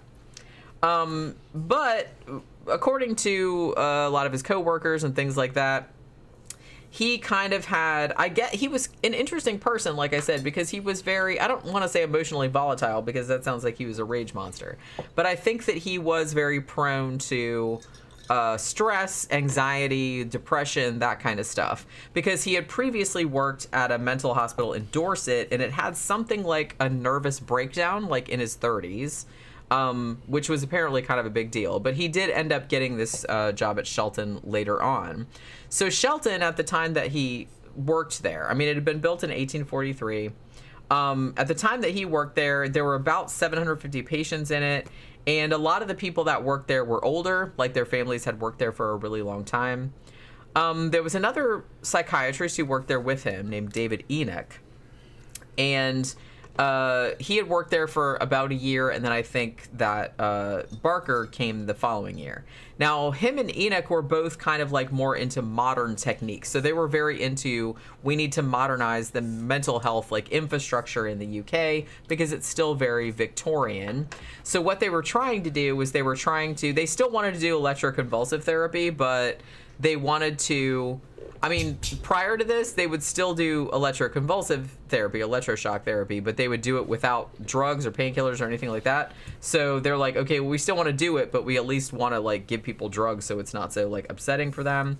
And they also did little things like, you know, not locking the patient's doors unless they were super dangerous. You know, giving them their own space, like they'd have their own little cabinets and things where they could put their things in it. So they felt more like it was a house rather than like at a hospital kind of thing. So a little bit more, I don't know, like just a little bit more humane, I guess, than the hospitals had been up to that point. And he was also pretty adamant that a lot of the hospitals, I mean, he even wrote a paper for the Lancet, which was like the, you know, it still is, as far as I know, like the kind of most respected, like, British medical journal, that a lot of hospitals were kind of like abusing their power, you know. So, and it was a big enough deal that he actually got summoned by the Ministry of Health to talk about like what he had found out. My buddy Grampus is in there saying that Tracy LaBelle had a nervous breakdown. Tracy LaBelle was a girl we went to high school with. Is my buddy's girlfriend. Yeah, she went fucking nuts. I remember when that happened. Yeah, it was weird. Well, I mean, it happens to people sometimes. Yeah, I don't think she totally recovered. As a matter of fact, Grandpa showed me photographs of what she looks like now, and I'm just like, God, man, I can't believe that we're the same age. It's just, mental illness will really affect how life treats you. Yeah, I mean, both on the end of if you're mentally ill, you don't always like take care of yourself, and also people treat you different. Right. And those two things like really affect how you look and how you feel. So yeah. So these two guys, like I said, they were kind of on the cutting edge of, you know, mental health at the time, and they were both really interested in, as I mentioned, like very, very strange, you know, mental health, you know, rarer disorders, I guess. And I mentioned that Barker was real into like Munchausen syndrome, and there was also stuff like, I didn't even know this thing existed, but there is something called, I'm not sure if I'm pronouncing it right, but it's Kuvod syndrome. And it's defined as in which a man seems to experience pregnancy at the same time as his partner. What? I can see how that would happen. I'm pregnant too. Well, I guess it's kind of like a sympathetic. I get that. Does this fucking belly extend? I'm imagining that it's some kind of, maybe it might manifest itself physically, which is fascinating. Damn. That's fascinating. Never heard of it. I mean, I had heard of what they call hysterical pregnancies, where women who aren't pregnant, they have all the symptoms of pregnancy. So I don't see why that would be strange that it would happen to a man sometimes. I'm sure it probably. Strange to me. I mean, well, no. I mean, I imagine it would probably be rarer. But I mean, hormones. The mechanism there would be. Yeah. But you don't. Well, you're not actually pregnant. You're just having the. I mean, you know. Ah, man. Placebo effects are a thing. And honestly, like, your mental state is like pretty powerful. It can't overcome everything. But depending on the person, if you really were that sympathetic or in like thing with your partner, like maybe that would happen. That's some weird shit because the hormones are totally different. But I don't think, like I said, I don't think hormones have anything to do with it. I just kind of think like it's when probably you're saying symptoms of it. I had to see I had to see photographs of what you're talking about with. Because it's not, I mean, you wouldn't need hormones necessarily for, like, for example, for, like, your belly to swell up or to have, like, morning sickness, for example, or something like that. That you wouldn't need hormones for that. Because that a man could experience that without being pregnant. Yeah, I'd like to see a photograph of that man. Yeah. Is he really swollen up? Is he, you know, or is it just a psychosomatic thing where he thinks he's swollen up and he thinks he's got morning sickness? I'd have to see it. I have to see it myself. Yeah, I'm not real sure because, like I said, I imagine it's probably vanishingly rare. Right. But I mean, it's not that rare because they named it. Because y'all know me, I'm into fucking hormones and all kinds of shit. You can take a woman, you give her enough testosterone, 100 milligrams a fucking week for a couple months, she will turn into a man. Beard, everything, voice, attitude, everything. She'll be a man, but without a dick. You know. It'll take a while. You can kind of do that with a man, in the other direction. So I'd like to see what it is. That, you know what I mean? There's a big difference between feeling like something and actually looking like something. You know what I mean? Go look at Blair White. Blair White's transsexual. She's biologically male. You see photographs of her. You know what I mean? You'd never know that was biological male. It looks like a female. But it's surgery and the lines are very and, thin between. No, they're not that thin. Fucking, the hormones are really. Well, that's what I'm saying. That's what I'm saying. The hormones do it. It doesn't take much. Now, once a male who's gone through male puberty, if they want to transition to female, the transition isn't going to look real convincing with hormones alone. It'll help. Then they get reconstructions. They change the eyes, the eye folds a little bit. They'll do the nose a little bit because those male hormones change your features permanently. Adam's apple and all that, but that all can be reduced with surgery. The best I've seen was when I've grown up in Brazil, when all those hormones are available basically over the counter, is male to female transition pre-pubescent, because they never went through male puberty. You know what I mean? It's a 12-year-old, 13-year-old guy who starts taking all this shit, and by the time they're 14, 15, 16, you can't tell. Look at girls. They are girls biologically, or chemically, or hormonally, if that's what you want to call it. Not biologically, but hormonally they are girls. Physically they are girls, with the exception of just one thing, of course. You know what I mean? You're not going to change that dick. It's going to be there. And that was common in Brazil. So it's weird because America's grappling with the shit now, and they have fucking weird shit. But in South and Central America, it's common. But there isn't any restrictions on hormones. You can buy them over the counter. Camp Guy said, I used to think my wife was lucky because she got to experience the one thing a man can never know, carrying a baby. I was with her every step, but I never had any sympathetic physical symptoms, just mental. Yeah, it's like, I don't know. Like, I'm sure, like, some women enjoy it, you know what I mean? But it never sounded like a fun time to me. My mom was into it, but, she had 4, but I don't know. It just never really sounded all that fun to me. Yeah, the only girl that we knew from the goth scene that was into having kids would be Aurora. She's had a bunch of kids. She looks great, too, fucking, for a woman that's had 2 kids. And the one that was a fucking Mini-Me's little buddy, little redhead, she's had a bunch of kids. She doesn't come out anymore, though, because she's being a mom. Yeah. Will you remember her name? No. Okay. I'm not entirely sure who you're talking about. It'll come to me, but the alcohol and the head injuries are getting me. But Gramther said, Gramther impregnated his hottie wife twice. Never had a single symptom except for the lactating nips. What? Wait, hold on. You was lactating? He was lactating? I've heard that. Yeah, I've heard that happens. I don't think that's unusual. I mean, I'd have to look it up, but I'm pretty sure that's not that unusual. Damn. That's a trip. I thought it wasn't that unusual. God damn. It's a cop fucking making milk. You should have taken a video for that, man. Fucking, you need to make money with that. Gay scene to be all over that. I imagine there's probably a sub-genre of porn for that. Gay lactation. Make all kinds of money. Well, because there's straight lactation, big time. Yeah, that's like a massive porn that's thing. That's a massive fetish. Gay lactation would be even fucking more fucking. You make all kinds of money. You'd have been fucking a unicorn with that shit. But like I said, I'm not dress up in your cop outfit with your gun and shit. Squeeze them fucking nipples and shit. Shit goes flying. You make all kinds of money. Yeah. See, this is how one thing that I mentioned, and he just goes off on some completely different tangent. Half Naked You says, caught y'all live finally. Oh, I'm glad you did. Yeah. I mean, we're on all the time, but it's usually around the same. And, people in different time zones. I know it's like harder for y'all to like catch us live, but, we're here. All right. So where was I? We got distracted by the whole men experiencing pregnancy thing. So Barker and Enoch were friends because like I said, they were both kind of interested in the same kind of stuff, like weird psychiatric disorders. And they were both kind of on the cutting edge of mental health in the UK at the time.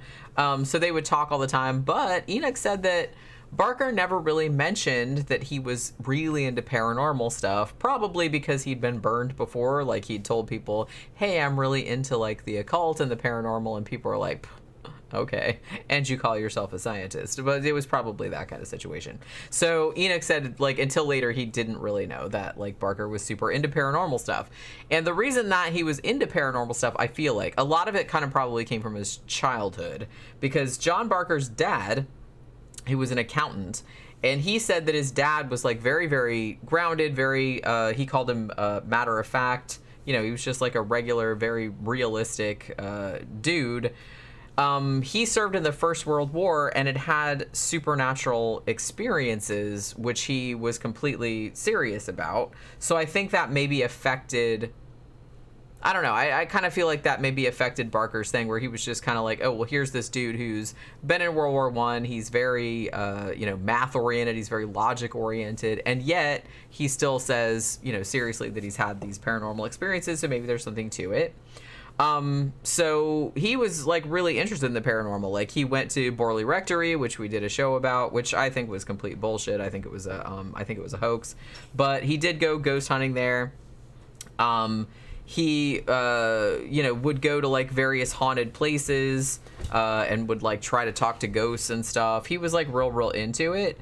Him and his wife even have had an allegedly paranormal experience, before they got married, like, when they met her in the 40s. They said they saw, like, they were in this place that was supposed to be haunted, and, like, the doors closed, and, like, nobody, like, flew open and closed, and, like, they didn't, and no one was there, stuff like that.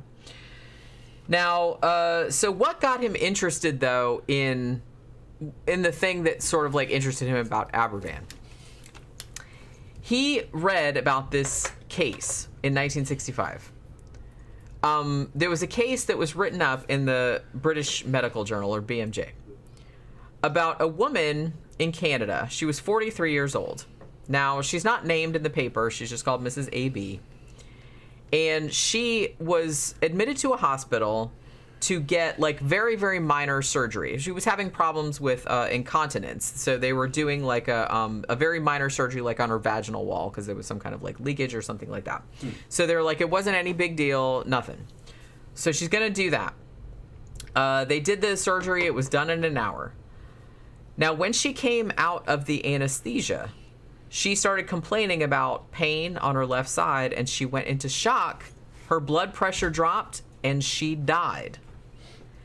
Now, they did a post-mortem. They did an autopsy on her, and they said that she'd suffered an adrenal hemorrhage, failure of the adrenal glands, which is apparently very, very rare. But otherwise, there was nothing else wrong with her. Like I said, she was only in her early 40s. Now, when the doctors were kind of like mystified, like, what the fuck happened to this woman? There's absolutely shouldn't have happened. They found out that this woman, when she was a kid, a fortune teller had told her that she would die when she was 43 years old. And she had had a birthday the previous week. And before the surgery, she had told a nurse and her sister, I'm not going to survive this surgery. Hold on one second. And she didn't. How did they know that a fortune teller? She must have told, like, some people, and then I imagine that when because this was written up in, like, a British medical journal, so I'm imagining they backed their shit up. Because I gotta tell you the truth, I've been to some fortune tellers over the years. Some of them were in clubs. They told me all kinds of shit, and I can't remember what the fortune teller told me. You know what I mean? And I wouldn't have told it to anybody else. Later on, I just kind of makes me think it's full well, no, but I mean, the thing about it is that if a fortune teller, because normally I kind of feel like if you're just going to a fortune teller, like, wherever, like I went to one in Casadega with my mom and my aunts just for shits and giggles. Yeah. If you're going to one, normally they keep it pretty feel good. Yeah. You're going to meet the love of your life. You're going to make some money. You're going to do this and that. It's going to be okay. I mean, if you go to a psychic and they're like, bitch, you going to die. Yeah. I mean, you're going to, like, lose a lot of your clientele. Nobody wants that. Right. Nobody wants that kind of, like, bummer to ride that. So, but I don't know. Like, apparently she had somebody's, like I said, she must have told somebody at some point, because that's, like, the doctors found out. But whatever it was, Barker got fascinated by this case. Yeah, I went to a psychic if you don't know, in Florida, there's a spiritualist town called Casadega, and there's, like, a whole bunch, I mean, normal people live there too, but there's, like, a whole bunch of psychics and stuff. So if you're into, like, what? No, you can't go in there. She's asking to go in the closet. She has been wanting to go in that closet all fucking day long. There is nothing in that closet. Please don't let her in there. No. She's not allowed to go in that closet. No. Boy, she's demanding. Pookie, there's nothing in there, I promise. No. She's like, oh, there's all this good shit you guys are hiding from me. Like, don't yell at her. I just slapped my hands and then she ran away. I don't know why she wants to go in there so bad. She's been doing that like all day today. Not being crazy. Now she's coming over here. Come here, going, Pookie. It's okay. It's okay. You don't need to go in the closet. Yeah, You remember now what happened last time you went in there? Yeah, come here. Come here. She got strangled on my bra. That's why I don't let her in there. Yeah, shit, man. That's a good way to go. No, it's not. Come here, Pokey. Don't say that about Come here, Pokey. Come here. But yeah, so whatever the case, like Barker was really interested in this story because he's like, oh, well, could that mean that like people that had premonitions or were told by an alleged fortune teller like when they would die, can that somehow like make it a self-fulfilling prophecy and you actually will die at that point? So he was like, that was kind of like his area of interest, his areas, and he was working on a book about it, like while when Aberfan happened. Now he also had his own personal experience because he said he had treated a couple of guys, during his career, who he thought had a similar situation where they were just like so anxious, like, oh my God, I'm gonna die, and it actually like made them die. So he was like really interested in it.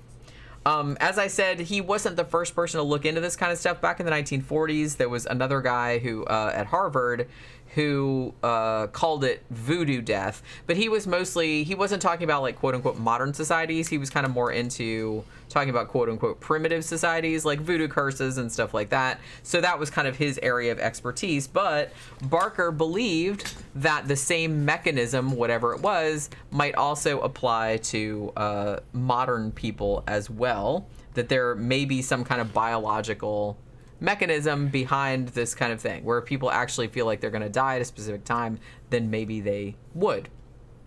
So he actually wrote to the doctors in Canada who had written about this woman that had died after the surgery, and they exchanged like a whole bunch of letters because he was like really interested in the case, and he was really into maybe looking into precognition, ESP, stuff like that, that maybe modern psychiatry should be looking along those lines because there might be something to it. What? I'm gonna make another drink. Oh, I thought you were gonna like say something because you looked like you were gonna say something. Oh, okay. And I got Pookie down here if I could try to get me to interact with her. What's the matter, Poke? I don't know why she wants to get in that closet so bad. There is literally nothing in there. She just wants attention. There's literally no, but she's been trying to get in there all day. She keeps like going by the door being like, hey, and I'm like, no, you're not allowed to go in there. I don't know. I don't let her go in there anymore. And if you let her go in the closet, because sometimes Tom will let her go in the closet in the bedroom because there's nothing dangerous in there. But you have to be careful because if you let her go in there, and then she'll stay in there like all day and hide, like way in the back in the dark. And like then you'll close the door like thinking she's not in there, and then she'll just be in there for like 6 or 7 hours. And then like later on you hear like, hey, let me out. I've been sleeping in here all day long. I don't know why she loves closets so much. So yeah, so Barker was really interested in fortune tellers. As I said, I kind of feel like most fortune tellers probably just give you good news because, you know, they want to make money just like everyone else does. So I don't imagine there'd be too much money in like telling everybody how they're going to die. You know what I mean? But Barker was kind of interested in that though. It's like, what if you are a fortune teller, just for the sake of argument, what if you're a fortune teller or a psychic or whatever, and you have a client who comes in and you have a premonition of their death? Should you tell them? How do you tell them? He was kind of interested in that kind of thing. So him and Fairley, the guy at the Evening Standard, they kind of got together and they had like this big dinner party, and they invited like all these psychics and astrologers and shit like that. You know, and Fairley was going to write an article about it. So Barker started interviewing these fortune tellers about, you know, have you ever forecast a client's death, for example? You know, how did that go? And do you think that, you know, there's any value in studying ESP or precognition in regards to medicine? Is there something we could do about that? Now, the thing that's interesting about this, though, is that, and this might have contributed, because some weird shit happened to this dude in the end. This might have contributed to something that happened, because it almost ended up like the shit that he was studying, almost like it seemed like it happened to him in real life. So one of the things that he did, perhaps unwisely, I don't even believe in psychics, and I don't even think that I would do this myself, But he was so interested in psychics and like them predicting people's deaths, so like having premonitions of people's deaths, that he actually sought out fortune tellers and was like, tell me how I'm gonna die. Like, I don't know. I kind of feel like most people probably wouldn't do that. I mean, props to him for having like the commitment to his scientific theories that he was interested enough to actually tell these people. He went to like 12 different ones and he said, please predict the date and cause of my death.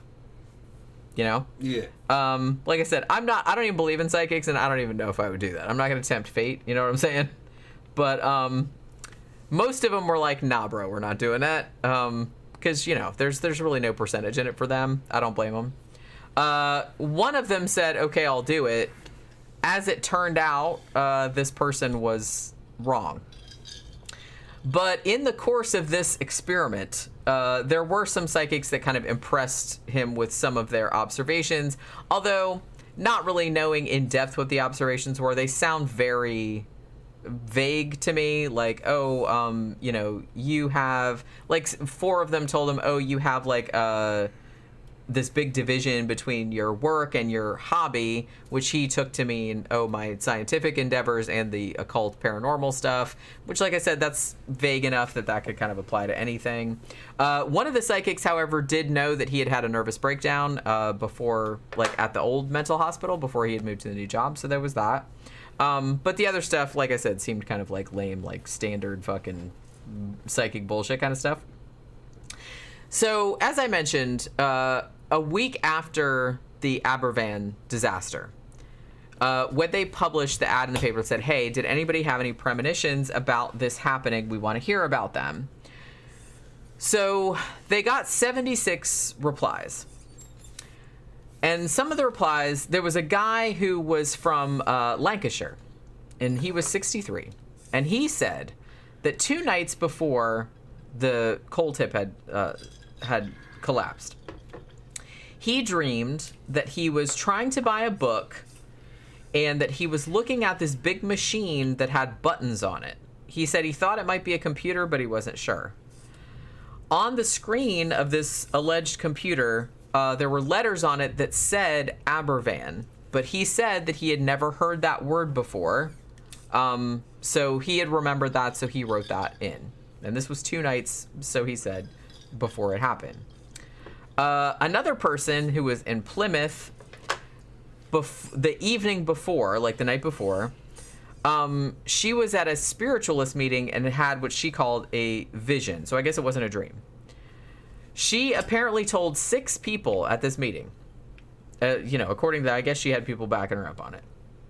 She said that she had seen a vision that was a schoolhouse, a Welsh miner, and what she called an avalanche of coal hurtling down a mountainside toward a little boy, like with long hair. So she said she had that the night before. Like I said, we're just going on what people are saying here, so I don't know if these people are just full of shit or whatever, because this is like a week later. Apparently there was also a guy who was 30, and he was like a film technician. He was in Middlesex. And he, like, right when it happened, according to other people who worked with him, that he jumped up out of, actually it was a woman. She jumped up out of her chair and said that she smelled death, like a decaying smell. And, like, some people said that, and that was, like, right when it happened. Hold on one second. There's a funny comment here. Fucking Joe Nash says, I just came in. What the fuck is this? Cops lactating? And he's laughing. I said, yeah, you missed That's that. what happens on this show. Yeah, that's what happens. My boy grabbed his hammer. I went to high school with him. He's an ex-cop. He's a retired cop. He said that when he got his wife pregnant, he started lactating, and he would use the pump to save it and feed the baby. But, well, I mean, might as well. Don't waste it. He's bullshitting. That didn't happen. I just played along with it. I know him. He Although, like I said, I have heard of that happening. Yeah, he's before. bullshit. I have heard of that happening. it's and I said you should have made money with that in the fucking gay porn scene. Dress up in your cop outfit with your fucking pistol and your fucking pistol belt on and fucking lactate. You'd make all kinds of money. Gay lactation. Yeah. It's a fucking niche fucking. I mean, niche porn fucking thing. This show, man, it's like thank you, Jeffy Art. It's like we can start out talking about a horrible coal tip disaster and premonitions, and end up talking about lactating cops. Cops, like, okay, so let me go ahead and start. How does it happen? Now's a commercial break. We're gonna I'm gonna sell some shirts. This is the new shirt design I have. It's Canon Studios. Okay.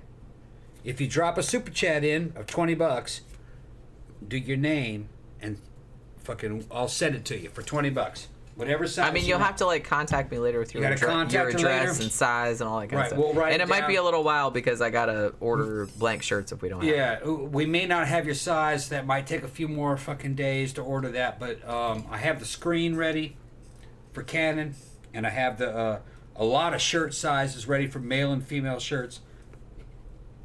But I'm ready to go with Canon. $20 super chat, and I'll send you a Canon shirt. Just go ahead and put it in. What's up, Poogie? What is she doing? Is she still being bad? Yeah, she's being bad. Of course she's being bad. She's always being bad. Okay. You're such a brat, Pookie, but we love you. Yeah. Okay, go ahead and go on. Okay, so those are just the people that like sent in the letters. Now, as it turned out, they actually had... Oh, I forgot. What? I can also do muscle shirts, but muscle shirts cost more. How much was the muscle shirt? I don't remember. $5 or $6, I think. Okay, we'll work out the price. So let's just say for a muscle shirt, it's going to be $25. Okay, go ahead. Good. Thank you. All right. Yeah, so like I said, he got like more than 70 responses of people who reportedly had premonitions before it had happened. Like I said, we're just going on people say so. Don't really know. But there was this one group, I think the initial group was like 7 people, but it was mostly like these 2 people that, what was that? Shielding the door. Oh, she's trying to get in the cabinet. Yeah. There's nothing in there either, Pook. She's like, I'm just trying to get inside things. I don't care. But there were really kind of like 2 people who seemed to come up with a lot of shit. I mean, they came up with a lot of shit that didn't come true, but they came up with a lot of shit that did come true also. So one of these was a woman named Kathleen Middleton. Now, she not only had dreams and visions and stuff like that, but she also allegedly had physical symptoms too, like when she was having a premonition. Now, she had mailed her premonition about Aberfan to the Evening Standard newspaper in response to Barker's ad on November 1st, so like a little more than a week after the disaster had happened. Now, Kathleen Middleton was actually born in the U.S. She was actually born in Massachusetts, but her parents were British. Now, she was a dancer when she was a kid, and she actually had a lot of friends that went on to, kind of become famous in Hollywood or whatever. But during the Depression, like, her parents kind of lost all their money, and they ended up having to move back to London. Middleton actually ended up opening a school for dance and music, which was, like, in the front room of her house. So she would, like, teach kids to dance and play the piano and stuff like that. Now, she kind of had a history of having premonitions and having these kind of like, I don't know, like psychic phenomena, I guess, like happening around her. She kind of said when she was 7 that she remembered this one thing that her mom was like in the kitchen frying an egg, and the egg kind of like lifted itself up and like rose out of the pan and like touched the ceiling, which she thought was apparently very funny, but her mom did absolutely not think it was funny. And she actually went to a psychic or a fortune teller or something like that, and the fortune teller told her, allegedly, that an egg flying out of a pan means someone's going to die, like it's a death omen. How the hell? I never heard that before. How the hell does she know this? I don't know. I ain't talking about. I don't know. How does who know what? That Who an are you egg talking flying out of the pan is a Well, death maybe omen. that's a thing. I've never heard it before. I've never heard of that shit. But I don't know. I'm not real up on death omens, so other than the real, well-known ones. Okay. So I don't know. Maybe she's. Oh, if the making it up. egg flies out of a pan, you're gonna die. I've never heard of that shit. No, I haven't either. Okay. But like I said, it's Okay. there's a lot of death omens. It could have been a thing. I don't know. Now, so apparently that's what the fortune teller said, and apparently a couple weeks later, one of the mom's best friends died and was buried in her wedding dress because she had just got married because she was like really, really young. So Middleton said that she had premonitions most of her life and would usually get like a really bad headache. She said she predicted earthquakes. She would get people's names and stuff like that would come to her. She never worked as a psychic or tried to make money off it or anything like that. She said when she had visions or dreams or whatever, so she would sometimes draw it, but a lot of times she was just like, it was just kind of like in the way kind of thing, and she was always like trying to turn it off because she was always kind of like getting stuff happening, and you know, she was busy and she didn't really have time to like deal with it. But she did say, in regards to Aberfan, she said that around 4 a.m. on October 21st, 1966, so only a few hours before the coal tip collapsed, she was 52 at the time. She said that she woke up at 4 a.m. and had a really, really, really bad feeling. Okay, hold on one second. Camp guy says, nice shirt. I need an extra large. I think I got an extra large in Well, I don't have my pen with me. Okay, go ahead and like, write it. Well, no, well, get me a pen. Write it It's down. like over there somewhere. Okay. And plus, you stole one of my pens the other day. I specifically told you Here's not the to pen. steal it, I do what I want to do. and you stole it anyway. Okay. Go ahead and write some stuff down. He needs the extra large. Let me go check. Let me see if I have one. I'm gonna write it down here, and I'm gonna need like your address and stuff. Don't put it in the chat, but just, you know, send me a message on Facebook or something like that, and I'll figure it out. But yeah, so let's see, where was I? Well, I don't want to get too much into it because then he'll come back and talk, and I'll get all like distracted. Did you find anything? You had to go in the next room. They're all in the closet in the gym over there. All right, he's gonna take too long. All right, so she wakes up at 4 a.m.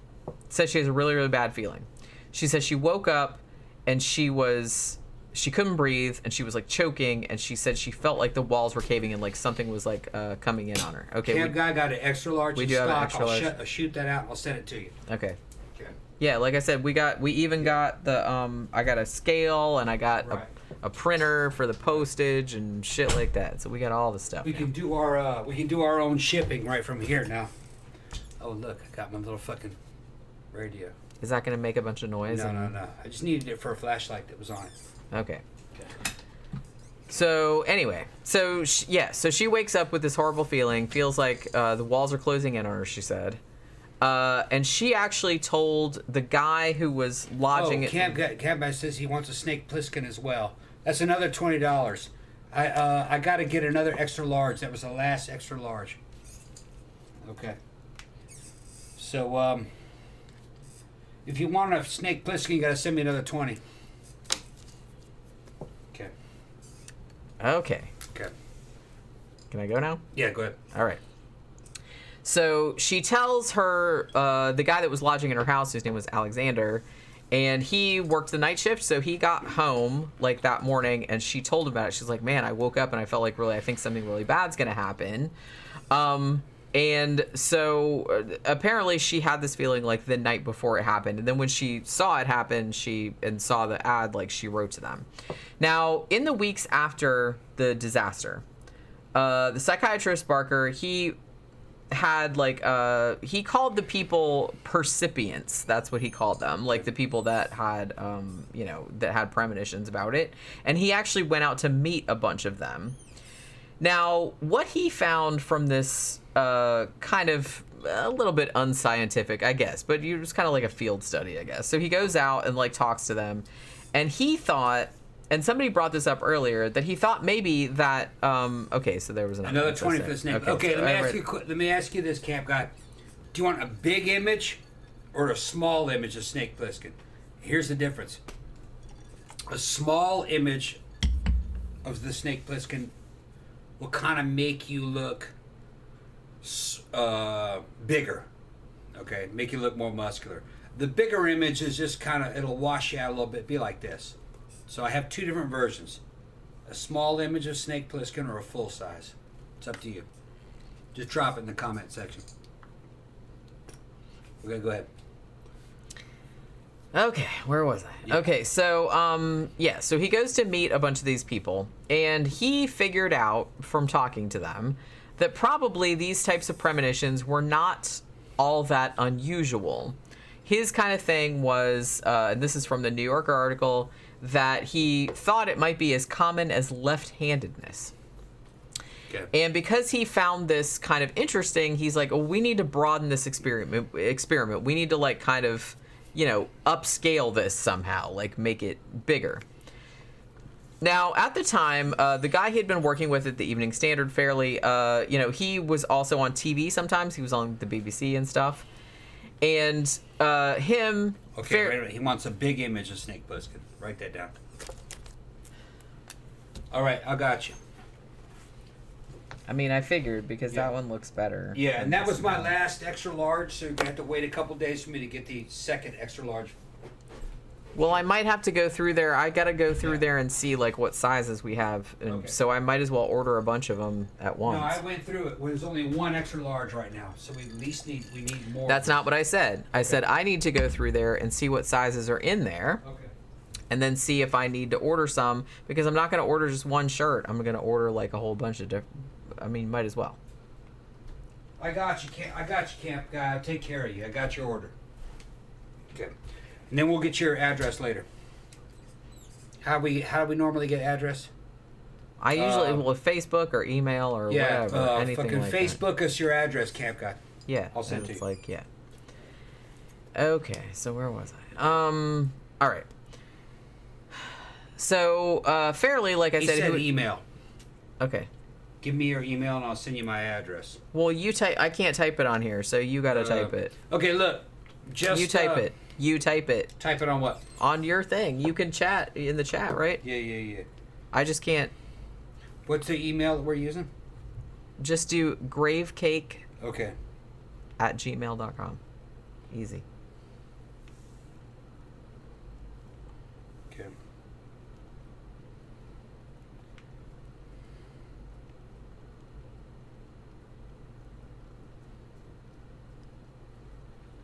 I sent it to. I put it in the comment section. Gravecake at email.com.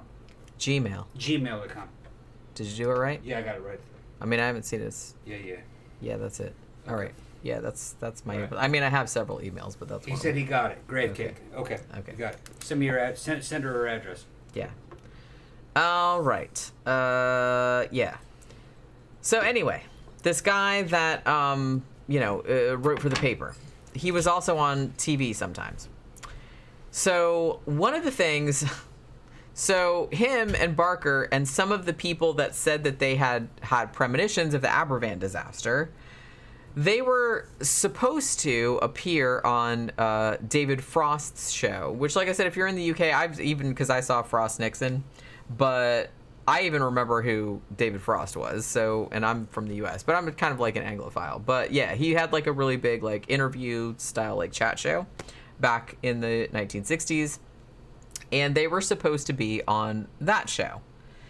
Now, what ended up happening, though, was that I guess all of the people that were on the show that had supposedly had premonitions about the Aberban disaster, fairly kind of looked in there, like into the green room, like while they were all waiting, and was kind of like, well, I'm paraphrasing, but he says, well, I don't really want to call them weirdos, but I kind of feel like he was like, I don't want to call them weirdos. They were kind of weirdos. So, yeah. So there was that. Now, and it turned out that it was the show was like in two segments. Like the first part of it had like some poet laureate on there. And then the Aberfan people and Barker and them were supposed to be on the second half. But I guess that David Frost had also looked into the green room and also thought that these people that had the premonitions were weirdos and decided that he wasn't going to put them on the show. So he didn't even tell them. He just kind of like looked in the green room and was like, nope, not doing that. And so they never like got the call to be, and he just carried on with the poet he was talking to and didn't let them be on the show. And Barker was like really, really mad, as I guess you would be, because they came all the way there and they didn't even get on the show. But I guess, I don't know, like Frost maybe thought, oh, this is my reputation and I don't really want a bunch of like wackos that have like these premonitions. I don't want them like sullying my show. I don't know, whatever the fuck. But yeah, so they didn't get on there. So basically what they decided to do after this, well, they're like, okay, well, fuck it. We're just going to like expand this out somehow. What we're going to do, because Barker thought that there was something maybe that what he called like a pre-disaster syndrome. He didn't think everybody had this, but he thought that like some people in the population that he called human seismographs would have some kind of like premonitions, whether they were mental, physical, or both. And he's like, well, we need to kind of codify this. We need to set up some kind of like infrastructure where these people can report these bad feelings that they have in it, you know, so that we can maybe kind of like see patterns and maybe we can prevent like some of these disasters from happening. He was essentially doing like Minority Report, I guess, but like not so much about crime, but more about like disasters, mostly natural disasters, but like human disasters too, like plane crashes and shit like that. Okay, we got another one. Okay, I'd love one of those cannon shirts too, extra large for me as well. Extra large, okay. Okay, next. So we got to order a couple more extra larges. Okay. See, I thought I was going to be the only one in my area with one, but it looks like Camp Guy has one also. Okay. Ooh, it's a small world after all. Yeah, well, I'll send you one. It's on Canon, yeah. It's going to take us a couple of days to get the shirts. I mean, Jiffy Shirts is pretty quick. If I order them tomorrow, then I'll probably get them the day after. The day after. And then I'll shoot them out and I'll send them out to you. Yeah. Send us your address at gravecake.com. Or what is it? Gravecake what? At Gmail. At Gmail. And I'll send it to you. If you have any problems, just contact us on any platform of 13 o'clock and give us your address and we'll ship it out. We have the ability to ship and weigh right from here now. So we can fucking, they'll pick it up. We can box it up here and they'll pick it up as soon as we tell them to. So we're good to go. Yeah, I don't have to go to the post office. We don't have to go to the post office. We are a post office now. So we're good to go. And if y'all want any shirts, I got fucking Cannon. I got Snake Plissken. I got so many of them. I mean, we still got all the old ones too. I got all the old ones. I have fucking Wayland Industries. I have fucking Replicant t-shirts from what was in? Oh shit, man! I gotta get that one. Man, I'm sitting here. I need to fucking have my shirts at hand so I can show everything that we're selling. But go ahead and go. Yeah. Go ahead and go. Well, gee, thank you, may I? Yeah. Since it's like the topic that we're supposed to be talking about. But yeah. So, okay. So, like I said, they wanted to expand this out because they're kind of like, well, if we have enough hits come in and it's specific enough that we can act on it, then maybe we can like prevent something like Aberfan from happening again. So we need to like expand the program. So Barker and Fairley, the guy from the Evening Standard, they got this guy named Charles Wintour, who was the editor of the Evening Standard at the time. They're like, we want to start like essentially like a bureau, Premonitions Bureau. And they're like, we'll just do kind of like I guess it was like a pilot program at the time. They're like, for a year, like, you know, from when we launch it, everybody to send in if they have any dreams or visions or anything like that seem precognitive, that seem like it's foretelling disaster of some kind. Please send those in, and then we will compare them to events, and we'll see how. Okay. Let me guys show you what I have. Coralco Studios, okay? I can do that also.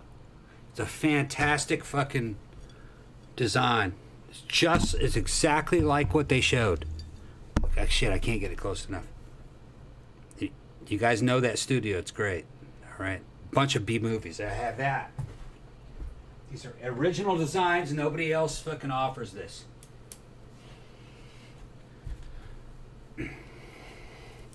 Tyrell Genetic Replicants. I have that also. $20. And I'll send you one. Okay. And the other one that I have, this is the Plissken shirt that they're talking about. Large Plissken image. It's based on the fucking Ford Cobra image. You'll never get it anywhere else. Exclusive. That shit is bootleg, all right? That is a fucking copyright violation. But we're selling this shit because they're handmade, all right? And that's Snake Plissken right there. That's Snake Plissken vibe. That bitch is badass. You can get it in just a regular t-shirt of whatever size you want, or a muscle shirt. $20 super chat, and I'll send it to you. Okay.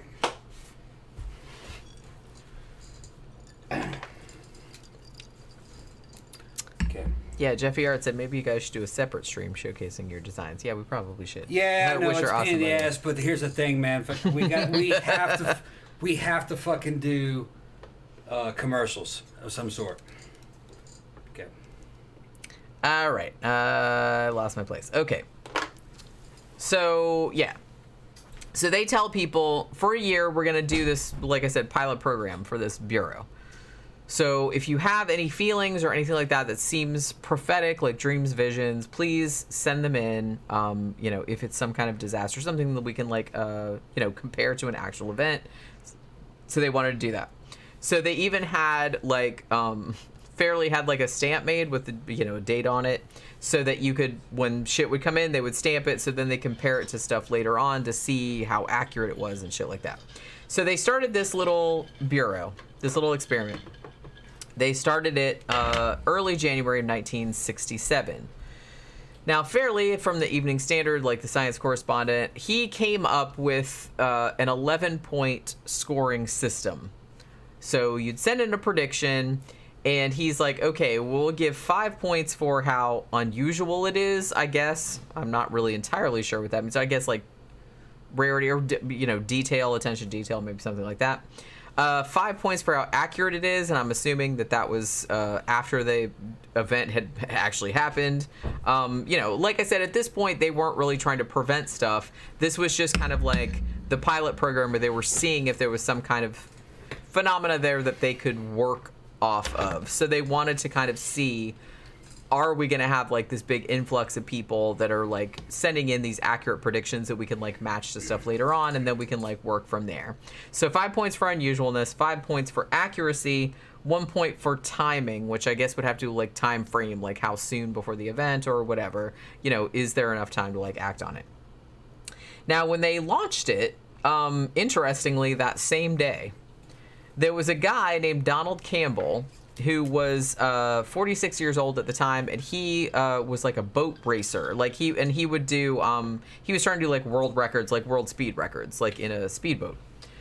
Now, on the particular day that they launched this program, funnily enough, he was going about 300 miles an hour on this boat, like trying to break a record, and the boat flipped and killed him.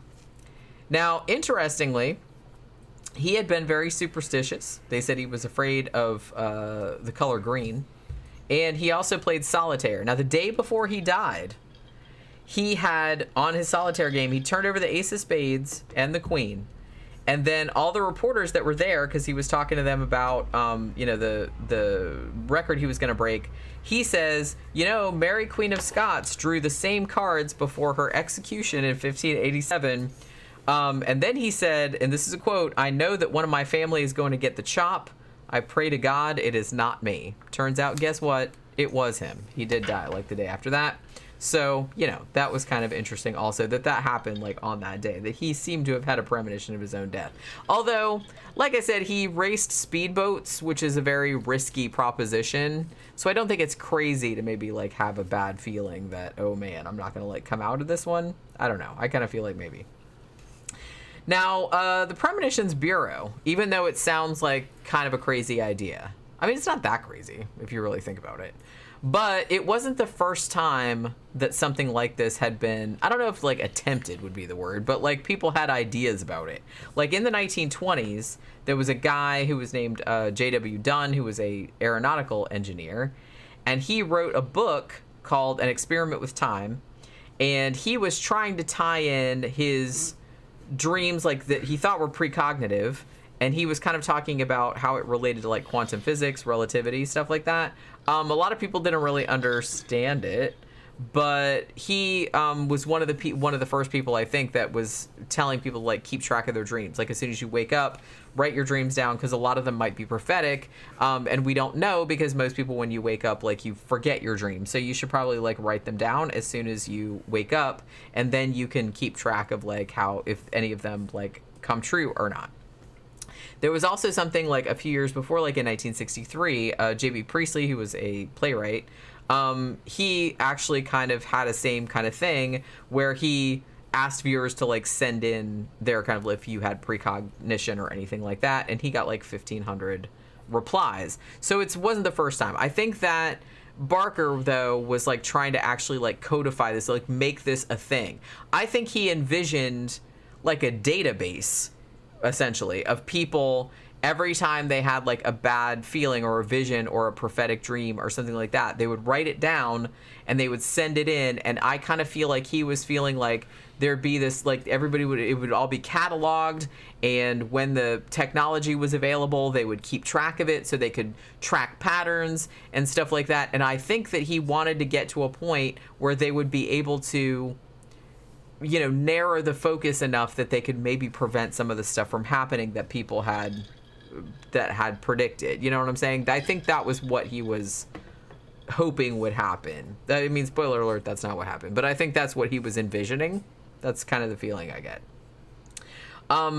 Yeah, I mean, he's basically like, yeah, that's kind of what he wanted to do. We need to like prevent disasters.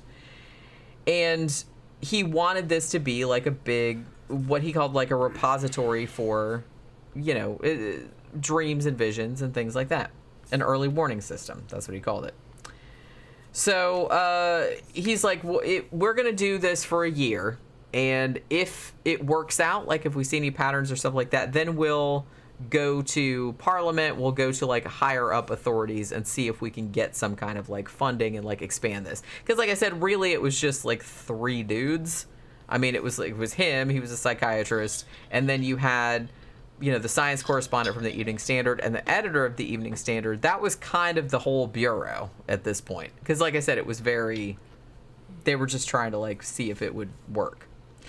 Now, he did know at the beginning that there would probably be, and this is a quote from him, there might be numerous false alarms, particularly in the early stages when the operators were inexperienced. And he also kind of got into, at least they kind of knew about this, but he was kind of talking about, because this is something, maybe we brought this up on the Nostradamus show or like some other stuff about premonitions.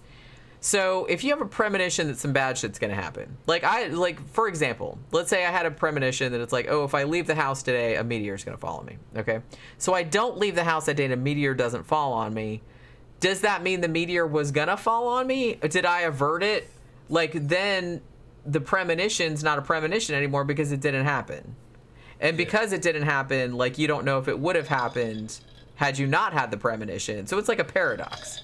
So he was kind of like talking about that a little bit too. Like, because he's like, you know, what if, for example, like all these people had like a bad feeling, oh my God, the coal tip is going to like slide down an Aberfan. And so they told those no kids go to school that day or anything like that. And nobody died. That it's like, you know what I mean? It's just kind of like, well, then it didn't happen exactly the way people's premonitions went to. And I kind of feel like that kind of like paradox goes back to fucking biblical times, probably like before. That's the whole problem with like premonitions, right? If you have a premonition and like then it doesn't happen, then it's not really a premonition anymore, isn't it? Because it didn't happen. It'll happen eventually. If you wait around long enough. Tammy says, I feel like I'm going to melt anytime I step outside. Yeah, same. Jason S. says, I have coincidences like I watched the movie Goodfellas the day before Ray Liotta died. Yeah, I've had things like that happen. I just kind of feel like, I don't know. It's just probably, I feel like maybe. I'm not saying that some people don't have some like. Here's the weird thing. I dreamt that somebody took an aircraft. It was like an airliner, and flew it and dove it down into a damn Federal Express building and blew it up. Next day, I woke up and 9/11 happened. A lot of people said that they had premonitions. Yeah, it was some weird shit. But a lot of them were kind of vague, though. Like, well, just kind of like the Aberfan ones. It's just kind of like, oh, I had a dream that there was a Welsh miner and that everything was black. You know what I mean? Yeah. No, I had the ability. I had the dream that somebody flew a fucking plane into the Federal Express building. It was like a warehouse on the ground. It didn't have anything to do with fucking, you know what I mean, the Twin Towers. But that was weird. That was weird. Woke up. And then a few hours later, I saw those planes hit those buildings on 9/11. It was weird. I mean, kind of like doing the research for this show actually did sort of like make me want to start writing my dreams down. Like, I do remember some of them, but most of my dreams are really boring. You know what I mean? Yeah. I kind of feel like most people's dreams are really boring. It's just like regular shit. So, but maybe I'm having like really exciting ones that I don't really remember, like once I wake up. You'll have good dreams, but you'll forget them by the time you wake up. That's what I'm saying. Yeah. So it's just kind of like, I don't know. I just feel like most of mine are boring, which is crazy because I feel like I used to have more. They weren't prophetic, obviously, because it was shit that could never happen. Because my dreams are like weird as shit, but some of them like I actually like turned into stories, like the really bizarre ones. But I feel like I haven't had really bizarre ones in a really long time. Like most of them are just like boring ass shit. Yeah. I don't know why. Okay, so we got Next Dimension wanting a fucking shirt. Camp Guy wanting a shirt. Does anybody else want a shirt? Again, got Snake Plissken. I got a bunch of them. Okay. I don't know what I'm talking about. But I got Snake Plissken. I got fucking genetic replicants from and I got. Let's see what I got.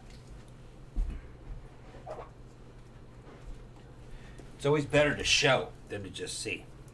I thought you just did that like 5 seconds ago. No, I'm still fucking selling. Snake Plissken. Snake Plissken. Snake Plissken. Fucking How Tyrell. drunk are you? All right. More human than human. Genetic replicants. Okay. And I got Carol Co. Studios. And I got Canon Studios. The fucking kings of B movies.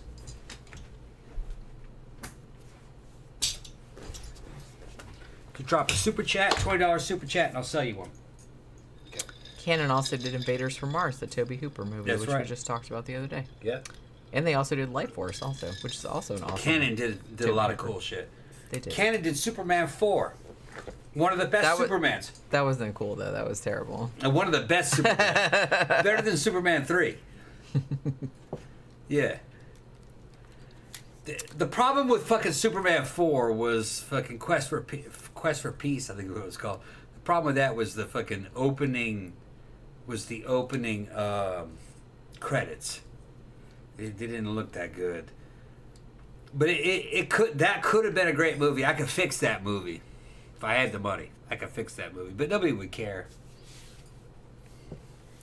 Okay, so once they had established this bureau, as kind of small as it was, now they ended up getting a few kind of tantalizing hits. So this is kind of interesting.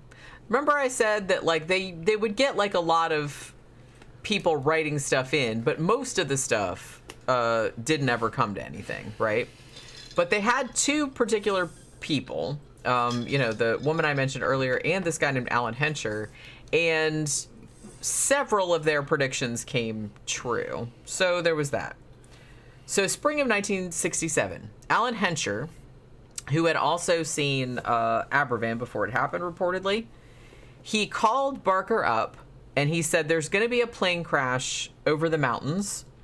And I think that 123 or 124 people are going to be killed. So Barker logged this call, which happened on March 21st at 6 in the morning. 30 days later, a Britannia passenger aircraft carrying 130 people attempted to land in Cyprus during bad weather and crashed into a hill, breaking into pieces. 124 people died in the crash. And a couple more died later, but 124 died in the crash. So he said 123, 124. That's what he said. So not bad. Camp Guy's going, the Carolco and the Tyrell are awesome also. You can get me next week, bro. Next week or next month. Go ahead and hit us up. I'll send them to you. You can have a whole collection, and then I'll pull out more of them. Okay, go ahead. There are good shirts. There are shirts. I fucking love those old studios. But yeah, so, I mean, he didn't have any super, like, all he came up with was plane crash, mountains, and he came up with about the right number of victims, which is pretty good, but you wouldn't be able, like I said, there, and I think Barker knew that there wasn't really any actionable information, because it's like, you know, there's zillions of, like, you know, planes every day, and you don't know, like, when it's going to happen. I mean, this actually ended up happening 30 days later, so it absolutely could have been a coincidence. But this guy, Hensher, he actually, again, had, just like the lady we were talking about earlier, had a history of having premonitions, like, from a young age, although not from when he was a kid. He was actually in a car accident in his mid-20s, and he said after that he started having premonitions, which also came with physical symptoms, headaches, just feeling like, he said he felt like a band of steel was around his head, and that's how he knew that the visions or the feelings that he was having, like, related to something that was gonna happen. Now, apparently, even though he had given this alleged prediction like 30 days before it actually happened, on the day that it happened, he actually did call Barker like a bunch of times, or I think actually Fairley was trying to call him but couldn't get like hold of him. Interestingly though, on this same day that the crash happened, or like that later that night, Hensher called John Barker at 1 a.m. and he was like freaking out. When Barker answered the phone, he's like, "Bro, what the fuck? Why are you calling me at 1 a.m?" So I'm imagining that's probably what he said, because that's what I would have said. He says, "Check your gas supply. I've been worried about you all day," he said. Now at this point, John Barker lived with his wife, and they had 3 kids, and I think that his wife was also pregnant, like with their fourth kid. They had a big house they were renting in a village called Yackleton, which I'm not entirely sure where that is. Now, there actually was no gas supply to the house, but evidently Hensher had been having like a really bad feeling that something really, really bad was going to happen to Barker himself, like the psychiatrist that started this whole thing. And he's like, "I've just been having this bad feeling. I think something's going to happen. I don't know if it's the gas." But he felt like it was an accident. So he's like, "I don't know what it is, but it's something really bad." So after he said, "Look, the house doesn't have a gas supply." So then Hensher said, "Do you have a dark colored car?" And Barker said, "Yeah, it's dark green." And Hensher says, "Be very careful, look after yourself." And Barker's like, "Well, is my life in danger?" And Hensher said, "Yes, I very, very strongly feel that your life is in danger and that you're going to die in an accident. I'm not sure when, but it's going to be very soon." So Barker said that he couldn't get any more information. Now, he actually, like, the day after this phone call, he wrote this big, long memo about it. Now, the memo, along with a bunch of letters from his, was actually unearthed by the author who I was talking about earlier, Sam Knight, who wrote a book about this case, which just came out like a year or two ago. And he found it in the Society for Psychical Research archive, which is in the Cambridge University Library. And Barker actually gave a pretty detailed history of Hensher and his premonitions about Aberfan, his premonitions about the plane crash. And he called this particular memo "Some Interesting Predictions and a Possible Death Sentence," which seems very glib for somebody who like a psychic is called and said, "Dude, I think you're going to die." And this is a quote. This is what he said in the memo. "It would be wrong for me to say that I was not frightened by a prediction of this nature." I mean, he's just like he's so like casual about it. I love it. "I intend keeping a diary from now on to record my reactions to this on a daily basis. I suppose anybody who plays about with precognition in this way to some extent sticks his neck out and must accept what he gets.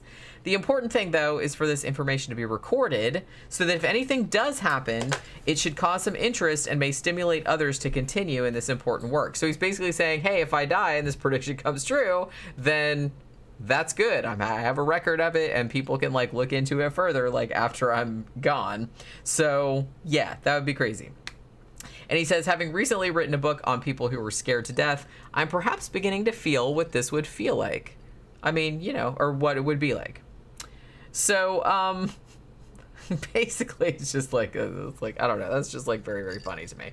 I mean, like I said, he's he was a very scientific-minded person. Like I said, he was really into the paranormal, but he did really seem to, like, approach it from a point of view of, like, not really being all that scared of it. I mean, he really did want to buy, like, at one point he wanted to buy, like, this haunted pub, you know, just so he could study it, like, so he could live there and study it.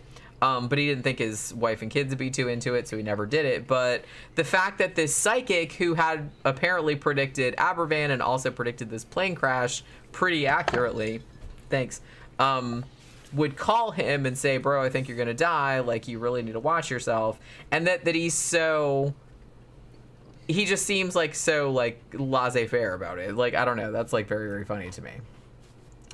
So, what they were talking about fairly later, and this is kind of going back to something like you always say about RSPK, is that fairly later said, I don't know, he was basically like, I don't know if the idea of this bureau is all that great, because if you get people thinking about having premonitions or trying to predict the future, then it's not going to work. It's going to hamstring it, because it works better if you're not thinking about it, because it always seems to happen accidentally. Yeah. So like I said, by implication, that kind of means that even if you had a bureau like this, it might be kind of useless, because, you know, people just get like these random feelings, and yeah, maybe some of them come true later on, but you don't know which ones are going to come true. You don't know exactly, you don't have enough details to like prevent the shit from happening. So it's just kind of like I said, I don't know if there's like enough actionable information, because it just seems so random and so vague. You know what I mean? Yeah. So it's just that kind of thing. Now, because Hensher had, you know, told Barker that he was going to die, Middleton, the other woman that was kind of their star predictor or whatever, she had made some predictions that didn't come true. Now, she did make some that did come true too. She made a bunch, but most of them, like I said, they got a lot of predictions, and, you know, 95, I don't know the exact percentage, but most of them did not come true. The ones that did come true were pretty impressive, but like I said, because it was such a small percentage, could be a coincidence, or they could be some other shit going on too. One thing that Middleton did predict sort of correctly happened in spring of 1967. She said that she'd had a vision of a spaceman who was terrified, and he was like floating in space, and he was like freaking out. And she had that the night before a Soviet cosmonaut named Vladimir Komarov died during re-entry, like on his way back to Earth. So people like counted that as a hit. Like I said, it's kind of vague, like what she said, but, you know, there was something the next day that matched up to it. Now, May 1st, this was 10 days after Hensher had first called Barker and said, hey, I think you're going to die. I'm worried about you. He said, I think there's going to be another plane crash, another air disaster of some kind that is taking place within 3 weeks. And he described the plane. He said it's going to have this weird tail fins, and there's going to be kids on the plane or anything like that. So, but he didn't have enough, again, there wasn't enough information to, like, have prevented it. So, so now we're kind of talking about, because Hensher had called Barker and basically given him what he called a death sentence. He's like, I think you're going to die. I foresee an accident. And this is exactly the kind of stuff that Barker was interested in. This is the kind of stuff that he wrote his book about. You know, if you genuinely believe that somebody like a fortune teller, or, you know, you had a voodoo curse put on you or something like that, where somebody said that you were going to die, does that make a self-fulfilling prophecy in some people? Like, if you don't believe it, then it probably doesn't happen. But is there some kind of effect, some kind of biological thing that happens that will actually kill you because you believe it so strongly? So that's kind of like his area of expertise. Now, as I mentioned earlier, everybody knows about the placebo effect, right? It's like they're like, oh, here's this amazing drug that will make you feel like Superman, and then they give you a sugar pill, and then, you know, a large percentage of people will actually feel like Superman, even though there's not fuck all in it. well, yeah, it's a placebo effect. It works, okay? It doesn't work on everybody, but it works enough that it's a thing. Yeah, but let me tell you all something. Yeah, there are some people who can say, you feel like Superman, take this pill, and the placebo effect. The only thing I've ever taken that actually makes you feel like Superman would be Anavar pills, which is an anabolic steroid. That will make you feel like Superman. There's a difference. Good. But you've never, like, been given something that didn't have fuck all in it. No. That you didn't know about. No. I mean, the whole thing is the belief is what makes it work. That's why it's a placebo effect. Yeah, the difference is that on Anavar, you can go and lift a bunch of weight, and you'll lift more. Well, maybe you still could if you really believed it was that, but didn't have anything in it. Because look at, okay, now there are some documented cases. For example, we just saw something about this the other day. About, there's all those cases about, moms or parents or some people like that, and their kid is like trapped under a car, and they lift a fucking car. And obviously these are not weightlifters. They wouldn't be able to lift that otherwise, but they were just kind of like, they didn't even think about, oh, I can't lift that car. They're just like, I have to save my kid, and they didn't even think about it, and they just lifted the fucking car. So That's I kind adrenaline, though. So, but I kind of feel like it might be related. I'm just saying that the whole placebo effect is predicated on you believing that this pill will make you feel a certain way or will cure a certain disease or whatever. It just doesn't always work, like I said. Yeah. But you have to believe that it does. You have to believe that there's something in it, even if there's technically nothing in it. Well, with Anavar, not only do you lift more weight, you feel a certain way, and then there's a bunch of side effects like muscle cramps, which that doesn't happen just by psychosomatics. So I would be able to tell the difference. Pretty sure. That's what everybody says. Yeah, I'd be able to, because there's a bunch of negative side effects that come from Anavar. Not a bunch of negative, but like I said, the whole point is that if somebody gave you that, it wasn't anything. There was nothing in it. It was just sugar pill. But they told you it was that. The placebo effect says that a certain percentage of people will react the exact same way as if there had been something in there, but because they believed something was in there. Yeah, that's what but I'm that saying. Doesn't mean that Anavar isn't real. You give That's not what I said. That's the completely different argument. You give a bunch of Anavar to a female, her clit gets big, and she starts growing a beard. You know that was a real fucking phenomenon. You know what I mean? Because that does happen. Not a testosterone, even more so. You give 100 milligram of testosterone to a woman, it's not placebo. She grows a fucking beard. She becomes a man 18 months later, and there's fucking video evidence of it. So yeah, there is a placebo effect, but there's also a real effect.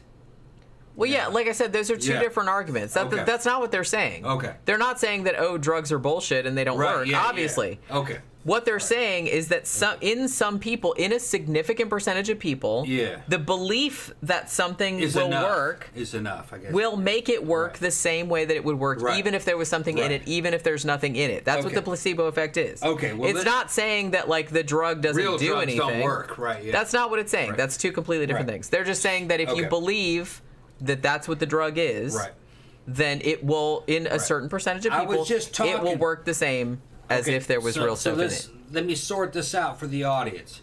I was just talking to a girl that we know from the club.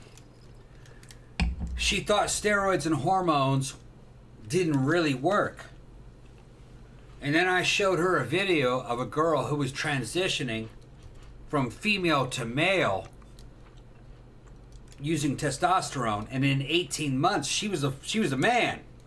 You know, she went from a pretty girl to a man. And then she was like, oh, I had no idea that actually worked.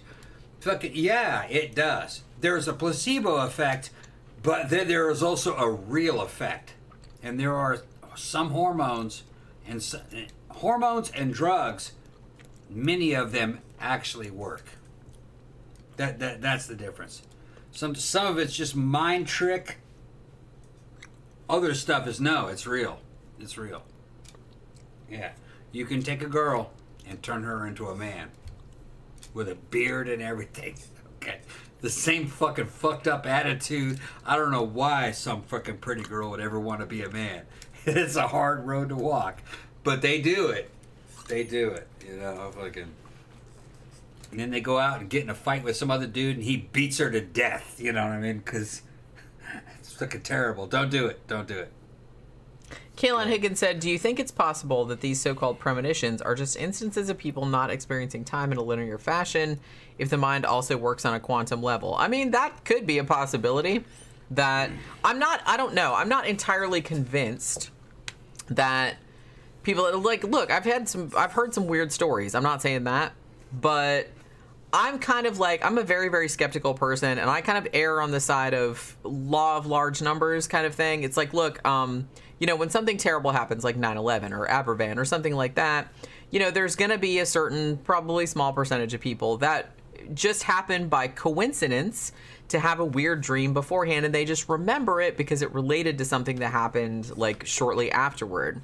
So I'm not, I don't know, like, the effect isn't big enough for me to say, yeah, that's a real thing that exists.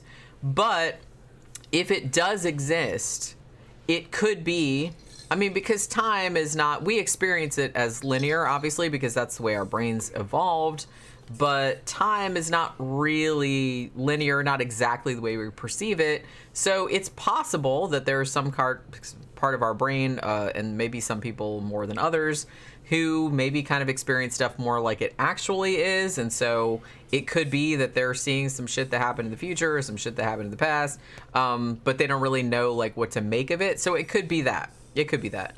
I don't think, like, it's supernatural to that extent. I think that it's like a natural phenomenon that we probably don't understand yet, if there's anything to explain, because I think a lot of it can be explained by coincidence, because it's very easy after the fact, especially if it's a real big disaster.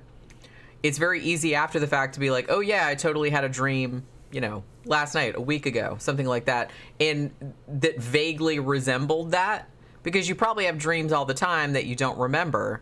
But just because you happen to have a dream, you know, a couple days ago, oh, I dreamed about a plane crash, and then the next day or a couple days later, oh, a plane crash. So you're going to remember that, and you're going to think, oh my God, I predicted that shit. So I think a lot of it is probably that. But I don't know. You know, I'm just saying I'm not convinced. I'm not convinced. But anyway, what I was saying when you went off on the whole thing about the placebo effect. Yeah. The thing about the placebo effect, which is largely, I don't know if maybe it's neutral, but I guess it's more of a positive thing, because, like, some people, you don't even have to give them the actual drug. You can just tell them it's the actual drug, and it'll have, like, mostly the same effect as the actual drug if you gave it to them. But there's also a negative, like a dark side to that, which is called the nocebo effect, which is kind of like the placebo effect, but bad, but, like, negative. For example, this was kind of, like, first used in 1961. That's when the term was coined. And it's kind of like, okay, so for example, there was in 2003, there was a trial of beta blockers. Now, they had two groups of men. Now, one group of patients was told that the drug that we're going to give you, these beta blockers, will cause erectile dysfunction. The other group was not told that. Now, guess what happened? After 3 months, 32% of those in the first group complained of erectile problems, compared with 3% in the second. The pill did not cause erectile dysfunction, but the people's belief that it did, right, made it happen. Right. So, like I said, this is like the dark side of the placebo effect. Negative shit happens too, and they think that maybe this is what's behind, you know, quote unquote, like voodoo deaths, like people that, you know, if they actually believe in fortune tellers or voodoo curses or something like that, and somebody says, bitch, you're gonna die on this date of this, it makes it happen. Like, obviously it doesn't happen to everybody, but if they really believe it, then it does. Hey, all fucking, you know what I mean? I've fessed up to this many times before. I'm on a bunch of shit. I'm fucking 53 years old. I'm on a bunch of shit that I've heard that can affect that, and just worrying about it can cause me to fucking have erectile problems. You know what I mean? Me and Jen would be throwing down, and I'm like, maybe I'm on some shit right now that might fucking prevent me from doing it. Just thinking about it. Well, yeah. And erectile dysfunction, I think in particular, is something mental. that, I mean, not always, because it actually does have physical. Most of the shit's mental, but a lot of it is mental. A lot of that shit's mental, because fucking when I was fucking 20 years old, thinking about it too much could fucking stop it. All right, fucking worrying about certain things could cause performance problems. The best thing to do is to be totally fucking blissfully unaware and just fucked up drunk, and not caring, and just being very aggressive, and a dude will fucking follow through. But this is like, dudes will get fucking tied up in this shit and start thinking there's some kind of physical problem when there's not physical. It's because you're thinking about it. can fucking stop. Well, I mean, and I'm not saying, look, I'm a classic overthinker, but in a lot of ways that's good, because if I wasn't an overthinker, then I wouldn't be able to like do all the shit that I do, because I have to keep track of 40 bajillion things. But there are some things that you shouldn't overthink, because you'll end up like shooting yourself in the dick, like metaphorically. Right. Yeah. So I try not to do that, like on some particular things, but it is absolutely a thing. It's better to be dumb than to be smart. Fucking just don't worry about it. Well, going into that shit. Honestly, though, I've heard that, but I don't think I'd like to be dumb. Well, you know what I mean. I don't mean dumb. I mean, but don't be aware of things. Just follow your instincts and your guts. I mean, it's weird. It's weird because people that overthink things, because I overthink things. Yeah. But I don't like it, but I wouldn't want to be different. Yeah. Because if I was different, I don't think that I'd be able to do all the stuff that I do, because it stresses me out, but I don't know, like it's a weird thing to like describe to somebody that doesn't do it. You gotta. What's funny is that when you start to get older, you'll fall into a lot of the fucking stereotypes that you believed when you were younger. Too is another thing. Don't fucking think about things, just do. The conscious mind is good in a lot of ways, especially with problem solving, but it's like a two-edged sword. The conscious mind can also undermine you. Well, it can be an obstacle, depending on what it is that you're talking about. The animal mind is a lot better. It's a lot more fun. Okay, that's how I. Now, one thing I have found in my creative life, I guess, is that when I'm writing stories, it's better to just turn the brain off. Don't think about it. Yeah, don't think about it. Just let it go. And for that reason, I think my shit comes out better if I write by hand rather than typing. Yeah. Because a lot of times, like, I'll have a notebook, and if I just write by hand, I don't have to look at my hand. Yeah. And I'm just not going to think about it. I'm just going to write without thinking about it. It's almost like automatic writing, but not like that woo-woo. In Star Wars terms, she's talking about, and I'm talking about the same thing, talking about the series where we're talking about the scene where they're in the Millennium Falcon, and Obi-Wan puts the fucking blinders on Luke and says, your eyes can deceive you. Fucking don't worry about it. Just go by your feelings. And then he beats the remote. Just let the shit happen. Don't think about it. I mean, like I said, depending on what it is. Depends on what it is. Depending on what it is. Right, yeah. I don't advocate just like going with your gut on everything, because I don't think that's a good idea. There's a certain times for it, and there's other times when there's not. I mean, it's good to have like a balance of those two things, though. And like I said, I would not trade in, yes, I overthink, yes, it makes me anxious, yes, it makes me stressed out, but I would rather have that than not have that. Right. You know what I'm saying? Yeah, I understand. But yeah, so that's the thing. So they told the guys that this drug would cause erectile dysfunction, and it absolutely did, which, like I said, doesn't surprise me, because erectile dysfunction, not always, because sometimes, like I said, there are physical things that are going on, but a lot of erectile dysfunction is psychological. I think almost all of it. So unless you're very old and have very bad health, I think most of it's psychological. Yeah, well, I mean, a lot of sexual stuff is performance anxiety. Yeah, like I said, unless you have physical problems, because some people do. Yeah, like if you ever belonged in a company or fucking they go in the military to where they want you to do a urinalysis, okay? If you got a dude, even if you know him, he's standing right next to you, and he wants you to piss into a fucking cup. All right, it's like, come on, Ross, let the shit go. You can't fucking relax enough to piss in the damn cup. It takes hours. Well, shit, man, even if it's your buddy telling you to piss in the cup. Well, I don't even like going to the bathroom, like in a public bathroom, if there's somebody in the next stall over. Yeah, you're right, yeah. So it's like, I can imagine for dudes it must be worse, because you're like at a urinal where everybody can see you. But like, even in the women's room where you have a stall, it's like, I don't even like to pee if there's a girl like next to me in the stall. Like, you're always kind of like waiting. I had to take a military-style urinalysis where I got my fucking wazir out and fucking... Your wazir. Dude, my wazir, I'm going to say that's like the Arabic versus the wazir. Fucking... And I'm sitting there trying to piss in the damn cup, and my fucking boy's looking right at my dick. Come on, Ross, go ahead and let the shit out, man. Come on, we gotta make sure you're not on some shit. So hold on, let me go. Come on, man. Well, it's like, relax, man. If it's another dude, another dude, he should know not to look at your dick. Yeah, he's like, I'm just making sure that's you're a party not trying foul. I'm making sure you don't have a bladder in there trying to fucking squeeze it out from a fucking straw and shit. So you can like subvert the the and I was trying to test. fuck with him. I was like, "You're not looking at it too hard, like it's not lust, right?" He's like, "No." So we start fucking with each other, and that's just Like, that's why you keep looking at And me then then? so why are you looking at it so hard? I'm trying to piss. And he's like, "Man, just go ahead and let this shit out, bro. I gotta go." I mean, I'd have to be Fucking- really, really drunk before I'd have to pee in front of somebody yeah. else. I've been there. That's what I'm I've done all that saying. shit. I mean, I think I've been drunk enough where I Yeah. was just kind of like, fuck it. I'm just, I Yeah, don't and it's care. your friend. But, right. And it's still fucking hard to fucking piss when somebody's looking at you. Yeah, even if you know that person. Yeah. He's like your friend, you know. You just Like I said, I've had friends that were close enough that it's Right, like, you know, yeah. you're getting ready in the bathroom and it's like, Right. oh, I gotta pee, and they're putting makeup on or Right. something like that, and you pee, and it's Right. fine. But it's like, it's Right, still yeah. a little bit weird. Right, though. yeah, It's it still a is. little bit weird. Yeah. Still a little bit weird. Yeah. But so I can see that. Y'all know what I'm talking about. I can see that. Well, I made this up. Hey, Soph, what's up? Soph's Sneaking in in to there? say hi, wondering what the heck this sidetrack is. Okay. I mean, it's not that much of a sidetrack because we were talking about, in my defense. Oh, Soph's in. Because What's we up, were Soph? talking about the nocebo effect. Yeah, right. Yeah. Which has something to do with Yeah. people that have premonitions of like when they're gonna die, and like it actually makes them die, and that's kind of like what the Yeah. psychiatrist that behind this Right.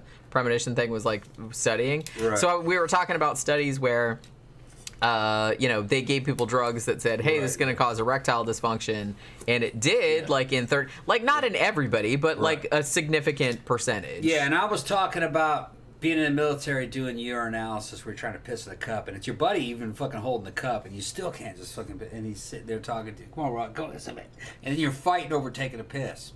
You know what I mean? But so now, if you for you people new to the show, Soph has been over and visited us many times. She's a good friend of ours. Beautiful blonde.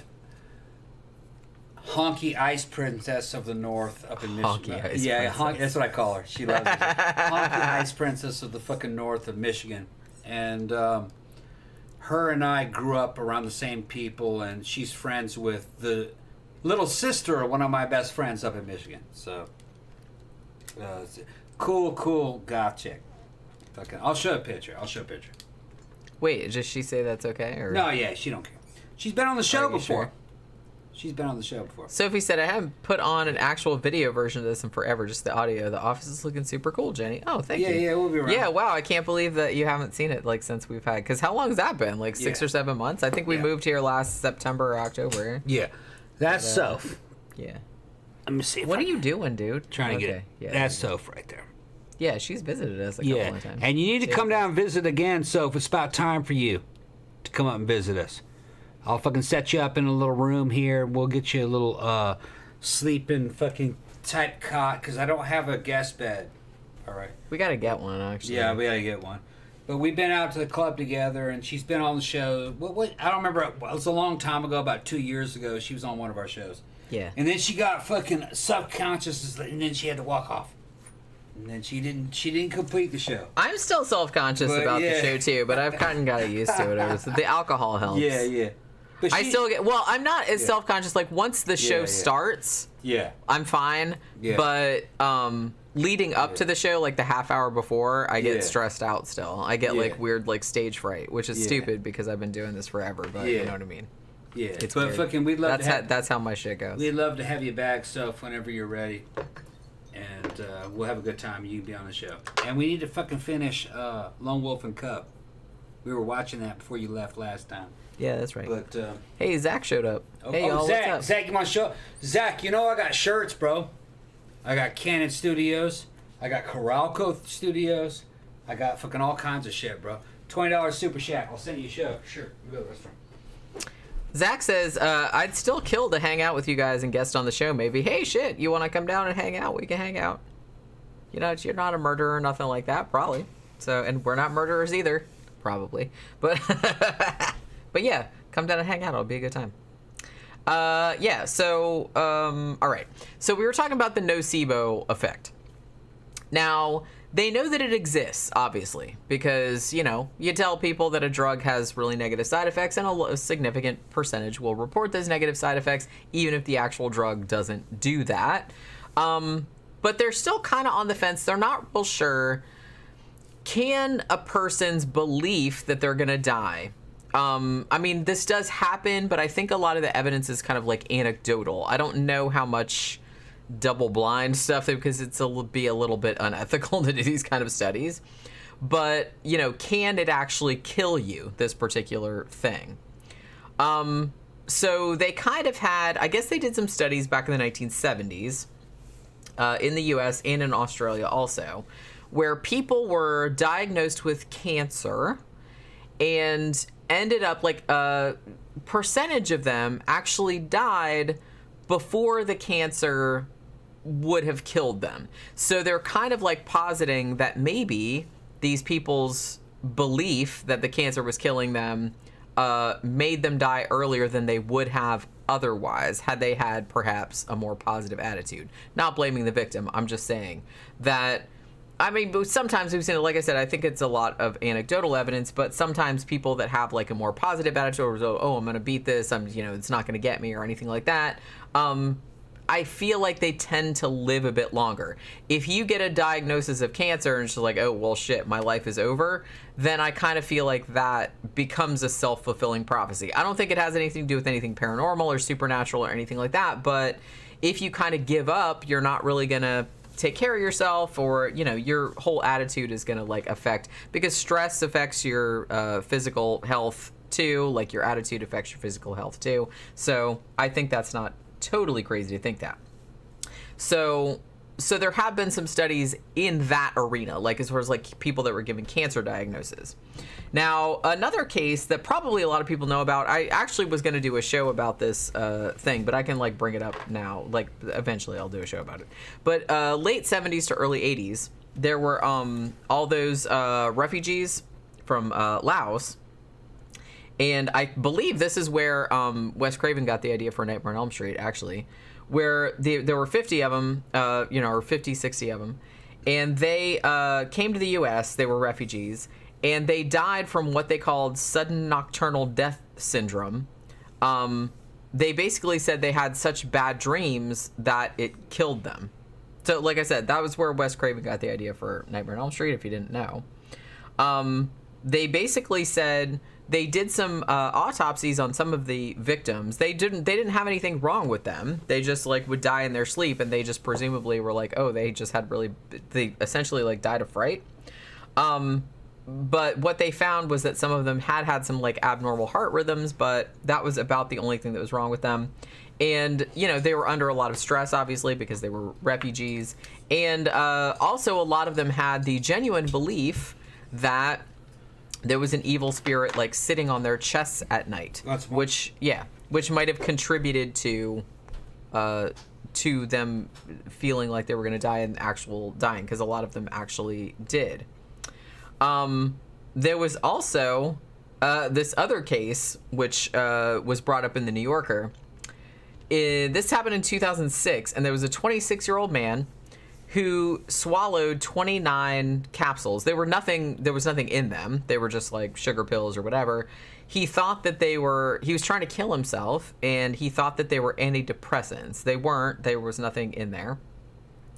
And so he took them all, and even though there was nothing in them, his blood pressure went like way down, and they had to take him to the hospital. Now he didn't die. Like after they told him, they're like, dude, you took like 29 capsules and there was nothing in those. They were just like sugar pills. And then he recovered after that, but he did take a bunch of pills that had nothing in them, and it had like a physical effect. So it's not crazy to think that the mind I kind of feel like the mind and body, you know, they're related. I don't think the mind can override all of your body's the shit that your body is doing. But I think that your attitude, the way that you look at things, like your mind has a lot of influence over your physical being. It's all one thing. I think people tend to think of it, even now in this day and age, mind and body as being two separate things, but they're really not. I mean, one affects the other. That's what I'm saying. They really do affect the other. Like, yeah, if your bodily health is shitty, that's obviously going to affect your mood and things like that. But it goes the other way, too. Like, if you are constantly negative, or if you're like, oh, my God, I'm so sick, or I'm this or that or the other, to an extent, that's going to affect your physical health. Not always. Like I said, sometimes you don't really have any control over it. But to some degree, you do have control over it. Okay, Zach says he'd love to fucking hang out sometime. Look, Zach, if you've been a good friend of the show for a long fucking time. What you doing, Pope? Yeah, what's up, Pope? She's scratching on my chair. Yeah. If you want to come down, we got to time it right to where the weather's cool. Yeah, don't come down in the summer. Yeah, it's fucking hot Seriously, as fuck. you'd hate All it. right. I hate The it. weather's cool, where the club scene's good, and we got an event going on, and I'll fucking introduce you to Toby, my fucking buddy. All right. And he's going to be deep up in that ass, probably. You got to watch these fucking gay BDSM type motherfuckers. He chased off one boy. He was too fucking weak for him, I guess. I liked that But guy, he though. was, he was cool. He was We're a friends he with was him. a nice dude. But We met him at the Temple of Mercy. yeah. Fucking Toby's looking good. He's like Wes from fucking Mad Max, okay? You gotta watch that dude. But fucking, I can make the introduction. I'll get your ass laid while you're up here, okay? Fucking, and we'll see what happens. As for, Soph says, oh, you picked the most glamorous Soph, fucking look. Soph is fucking very self-depreciating. Self-deprecating. Self-deprecating. She is Soph is a beautiful young lady. She is young and very much into exploring American culture, like going back to the metal scene and fucking punk rock. And I've showed her all that because a lot of these young people, they didn't really quite get an education about what their culture was. But Soph, baby, you're always welcome to come up here. Okay, always. Fucking. You've been here twice, and you've been a fucking great guest, okay? And you're a good friend of ours. So just come up, man. It's about time. You broke up with old what's-his-name. You're single. You got the cats up in the fucking place. Come up and fucking visit. Come up and visit. We'll have a fucking great time. Yeah, it'll be fun. It'll be fun. Yeah. So, now, look. Just because you're a listener doesn't mean you're welcome here. Don't be that way. We gotta know you. Everybody in here is like everybody in here. I feel like have y'all been here are our forever. buddies. Y'all are all okay. Y'all are our buddies. We gotta know you for a If while. you're here all the time and we talk to you, we it's gotta like know most of you. y'all are fine. Like gotta know you. you know, y'all aren't Right. like axe murderers or nothing that we know of. I mean, you're weirdos. We're dealing with but we're also dealing with the weirdos. public. You know, we're also weirdos. We're dealing with the public. But yeah, there might be some like motherfuckers lurking out there. Yeah, we don't know. We don't know you. Listening Okay. and like not Right. commenting, and they're just So- like, we're gonna go like stay with those people. Soph is We're gonna go family. murder them. Soph's basically family. She knows people that I grew up with. Okay, she knows people that Gramther's Hammer in the comment section grew up with. So that's the reason why she came here. Camp guy said, what? Gramther's. Soph is friends with Jason's little sister. Okay. Jason's little sister wanted to come visit too. Jason's little sister really had a crush on me, though. I don't know how to watch that chick. That shit might go down the side. Sophie said it's my sister that knows her, not me. It's your sister that knows her. Okay. But Tom- you still Tom's know. drunk, he doesn't But know you he's still talking. know who it is. She knows who it is. Jason S. says, I wonder if soldiers in war believe they will be killed in battle are more prone to than the soldier that is competent to survive. Wait, that what? could be placebo. I can. Yeah, I wonder. can explain it. What, I wonder. Yeah, what if did that, it say? if soldiers in war believe they will be killed, like if you go into battle Yeah. thinking, "Oh shit, I'm not going to make it," Yeah. or if you go in there thinking, "Man, I'm going to get through this shit," like is that going to be? I'm sure it does make some difference. Well, because the thing about it is that the attitude you have also affects your behavior, which in some ways might. Okay. So, like I said, I don't think that's supernatural. Okay, look. I'm from the 1st 327th Infantry. Fucking, I was in a recon scout unit in the 1st and the 506 up in Korea. So I'm airborne infantry qualified during wartime. Musashi writes a lot of stuff that makes sense to fighters like me. One of the things that he said is he says, a fighter must have a resolute acceptance of death. In other words, you must believe that you're going to die. Okay? And you have to accept the fact that you're going to die. But then later on, he says, and I can't quote directly, he says, the key to success for a fucking fighter is that He is dead, but he is fighting to regain life. Okay? So, in other words, you must enter combat thinking that you're dead and that you are fighting to come out of the grave. And I would say that, yeah, that's true. Okay. So, what did she say originally? I've lost the fucking. He said, Yeah. I wonder if soldiers in war believe they will be killed in battle are more prone to than the soldier that's confident to survive. The guys that tend to live are the ones that aren't stressing over being killed. The guys that tend to live are the aggressive ones who are fighting to survive. Very different. Well, that's what he's saying. He's just kind of like, you're going to be like, fuck it. I'm going. Fuck it. It's a kamikaze attitude. I'm already dead. I'm taking you with me. And they just keep fucking fighting. And they tend to rise to the top because they're not fighting from a base of being afraid or a base of being fucking defeated already. They're fighting from hatred. That's what it is. It's hatred. Hatred and defiance. I'm gonna live. And they tend to rise. Just to spite your ass. To spite your ass. Yeah. You're right. That's why I'm going to live forever, because I run entirely on spite. Right. Some of the best advice I've ever had from military trainers and dudes that fucking lift and work out is they say exactly opposite of what fucking some motherfucker in a university would tell you. Train from hatred. Hatred is actually the key to survival and victory. It's not anything else. Okay. The dark side is from the Star Wars. Well, I don't even know if I'd call it hatred. I would call it more like, I don't want to give like your enemy. You don't want to give your enemy the satisfaction. Exactly. You just don't want to give you. It's not necessarily hatred. I just don't want to give them the satisfaction. Right. That's all. Okay. From my point of view, from my feeling, it feels like hatred. I want to fucking kill you. I mean, those are two different things. But I kind of feel like spite is a more powerful emotion than hatred. I'm not afraid of hatred. Okay. Spite is also part of hatred. All right. It's just that you will win. Okay. You've killed me. If only to just make you look bad. I'm gonna kill you. That's far more human and far more practical. And for some reason, the body and the mind responds to that a lot better. Lifting weight that you can't lift. Hatred helps you. Anger and spite. Okay.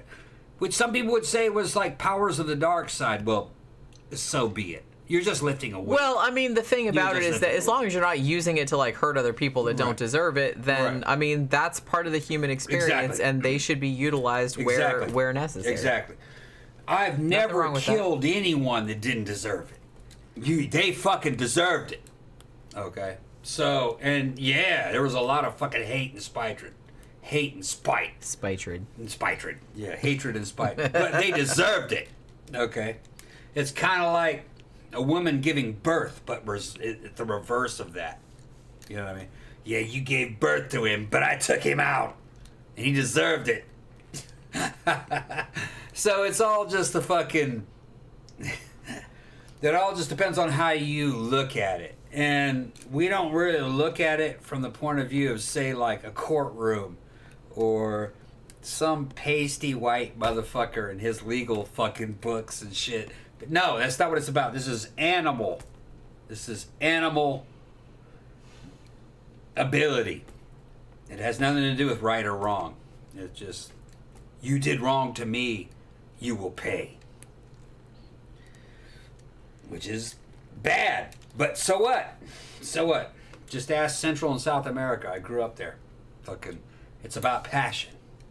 You know. Camp Guy said, my old man lived 17 months after the surgeon told us he had 6 months to a year.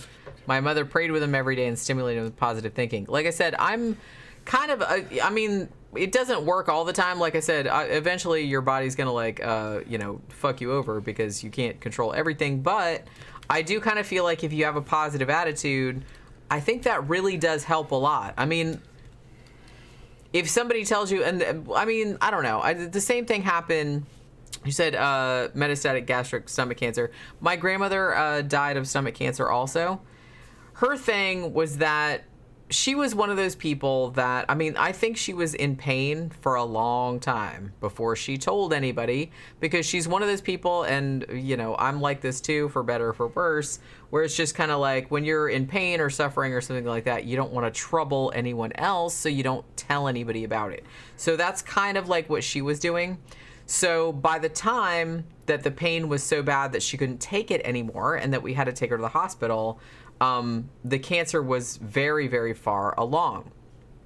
Now, they went in there and they were like, look, we don't really know what we're going to find. We got to open you up and see what's going on. So they go in there and they took out some of the cancer, but they were like, look, we didn't get it all, but they're like, what's going to happen is that if we take it all out that we can see, then you're going to have like a colostomy bag or something. We're essentially going to have to take your whole stomach out because it's spread that far.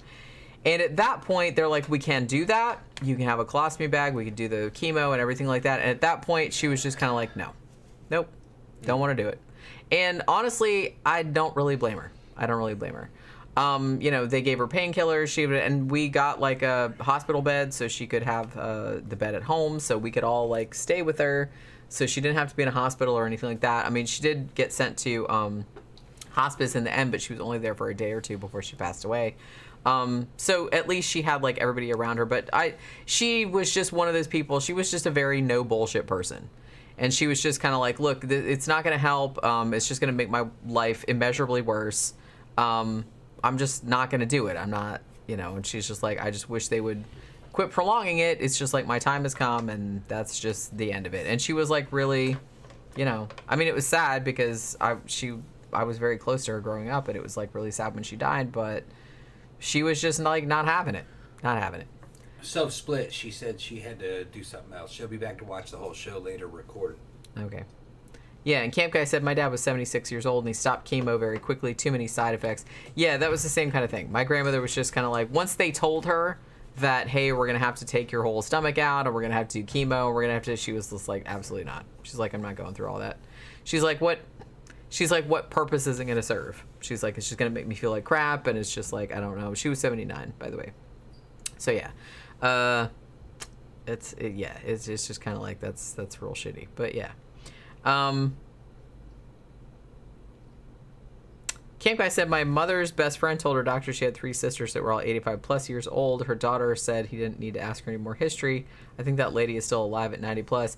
Yeah, I mean, on my dad's side of the family, you know, my grandmother died when she was 79. My grandfather died significantly younger, but, well, how old was he? I don't even remember. He was in his 70s too, I think, but he had emphysema. He had smoked for like 40, 50 years, something like that.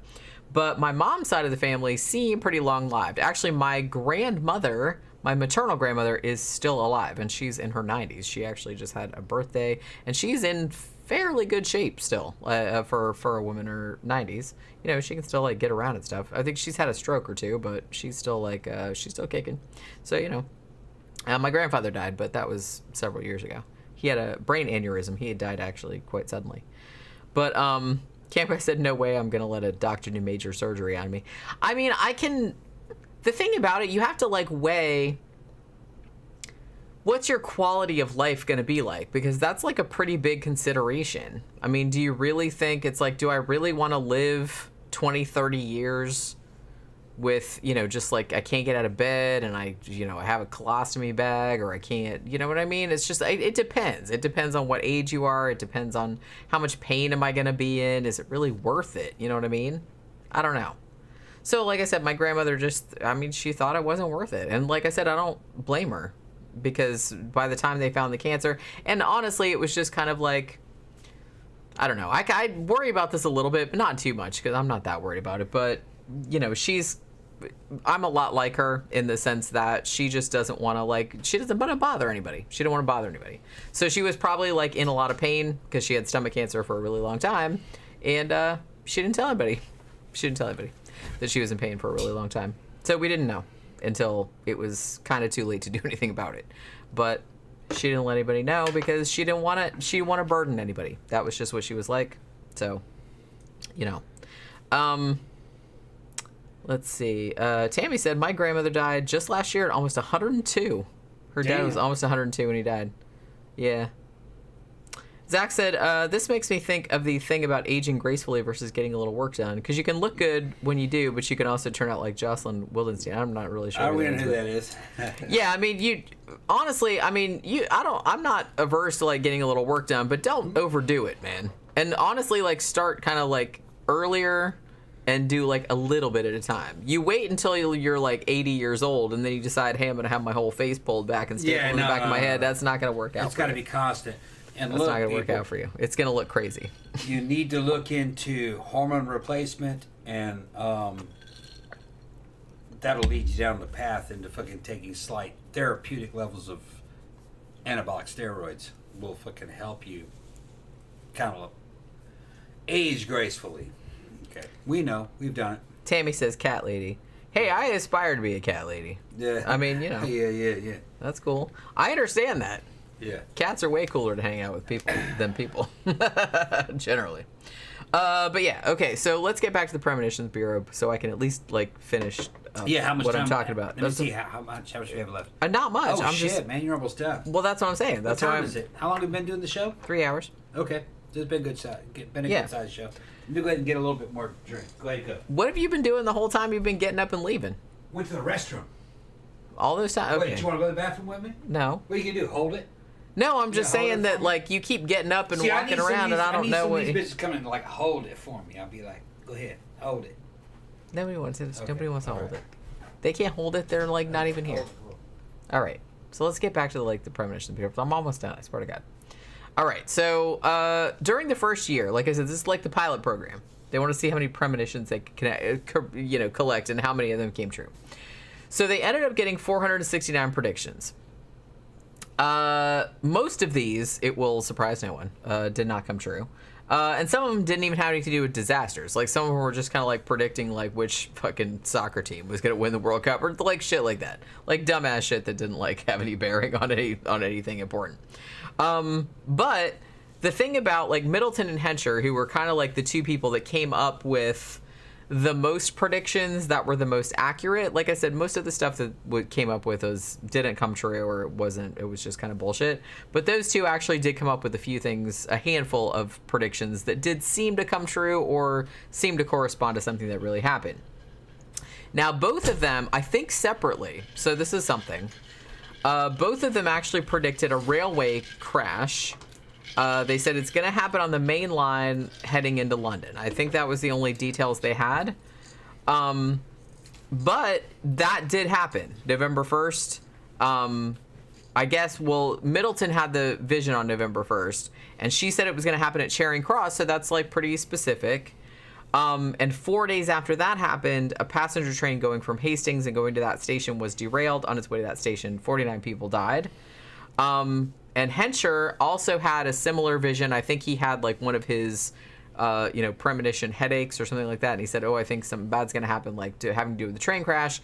And that happened like a day or two before the train crash. So they did seem to like predict that. But like I said, a lot of stuff they predicted, like earthquakes and, shit like that, like didn't happen. But a handful of things they predicted did happen. So like I said, it's nothing that could be relied upon. It's just not. Like I said, there's just nothing you could like take action on. So I don't know. Like I get why he wanted to do this, like why he had the idea, but the logistics of preventing a disaster, which I think is what he wanted, I don't know if you would ever have enough information to be able to do that.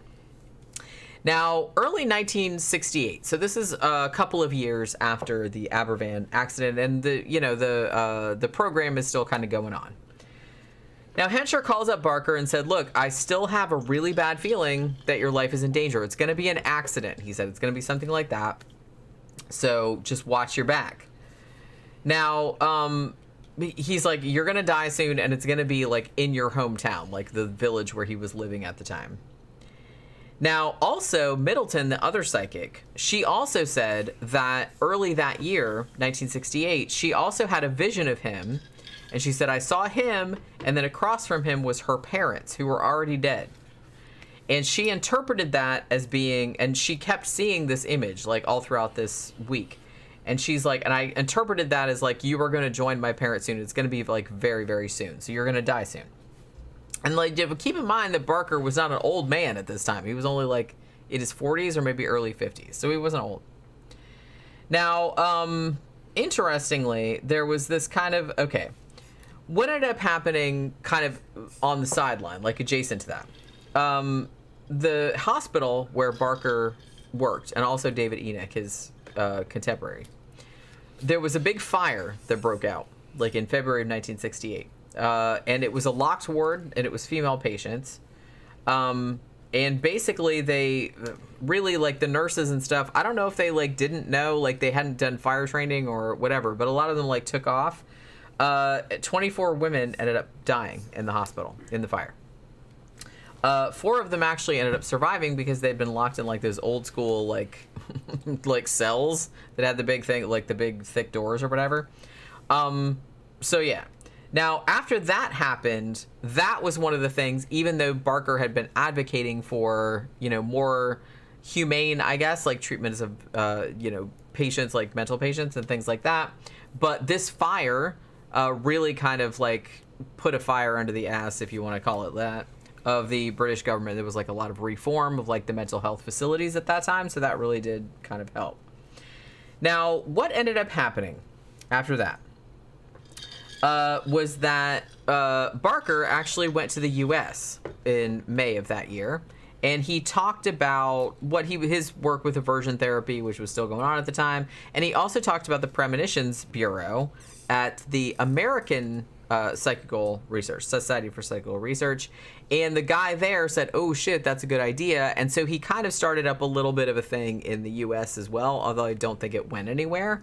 But they called it the Central Premonitions Registry. So they did one in the U.S. too, but I don't know if it actually went anywhere because you don't really hear anything about it. Now, another thing that happened around this time too. Barker gets back home after his U.S. trip.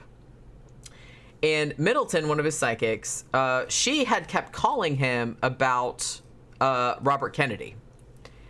And she kept saying, she first warned him on March 11th. She's like, I think he's going to get assassinated. She kept like having visions of it, she said. Couple days after that, she wrote to him again. I keep seeing assassination. It has to do with like Robert Kennedy. I think something bad's going to happen to him, she kept saying. And by the time early June came around, she was like freaking out.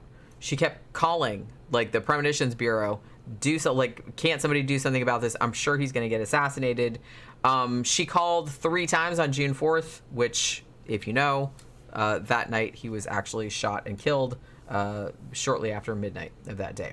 And she had called numerous times, and it was logged that she was sure he was going to be assassinated. So, I don't know. Maybe that was just a coincidence, but she did seem to like call a bunch of times, and they did log it.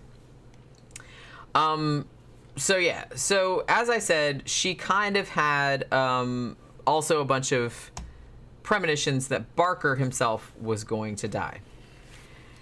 Now, so his experiment, which at this point had been going for about a year and a half, 18 months. So his 2 most senior psychics, the ones who had the most stuff like come true, Middleton and Hensher, they had both called him separately and said, we've had predictions, we think you're going to die. So whether the 2 of them calling him a bunch of times and saying, we think you're going to die, maybe led to him dying, or maybe they foresaw it, nobody really knows. But, spoiler alert, he did die. August 18th, 1968, he had a brain hemorrhage at his house. He was 44. Damn. He died of a brain hemorrhage. 44. Yeah. Jesus Christ, that's fucking young. Isn't that weird though? Because it's like his whole professional life, he had been interested.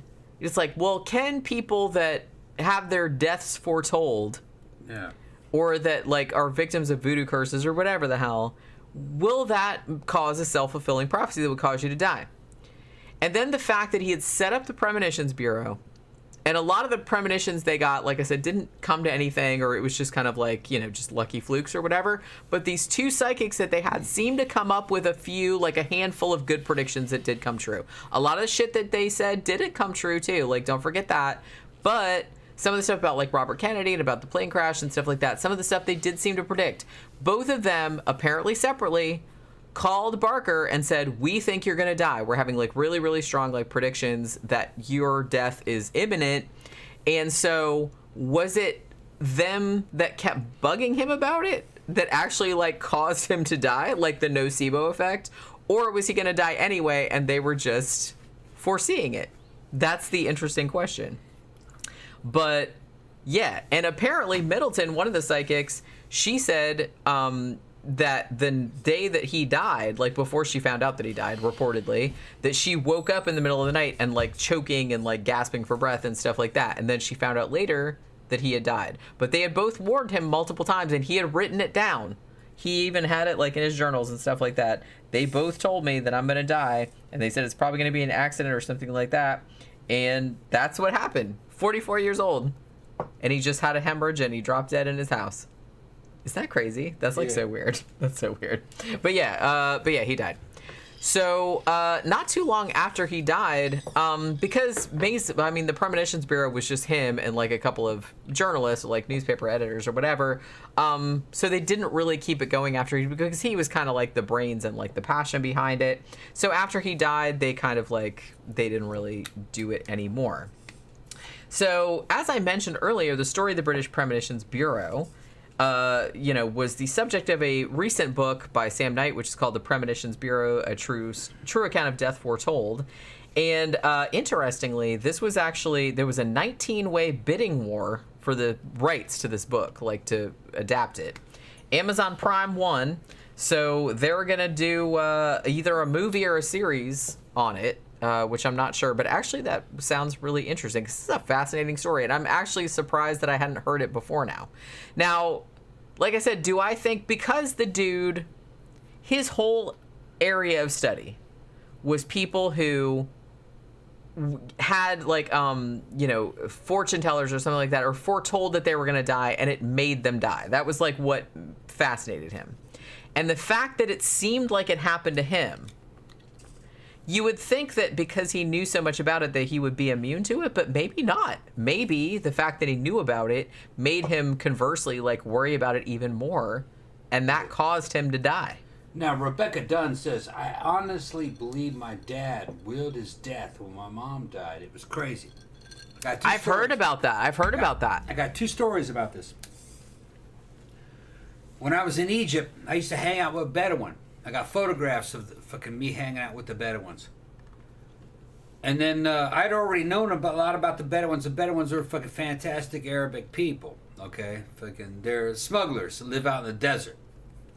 And the ones that I used to hang out with were in the Sinai desert. They had camels with them. And evidently, according to the stories that I heard or was told, Bedouin knew when a camel was going to die. A camel could give up on life and lay down and die. And the Bedouin would prevent that by taking a bunch of fucking hot coals and throwing them underneath the fucking camel and get the camel to stand up. And they would fucking smack that camel around, which would prevent it from dying, to keep it from going down a damn path of depression, evidently. And, well, it's not crazy to think that animals might not feel depression. Of course they do. Yeah, and it would work. They'd fucking put coals underneath the damn camel. The camel would stand up, and once the camel was up, it would try to get back down. They'd smack the camel in the face and try to just... You can do it, camel. Knock sense into the damn camel.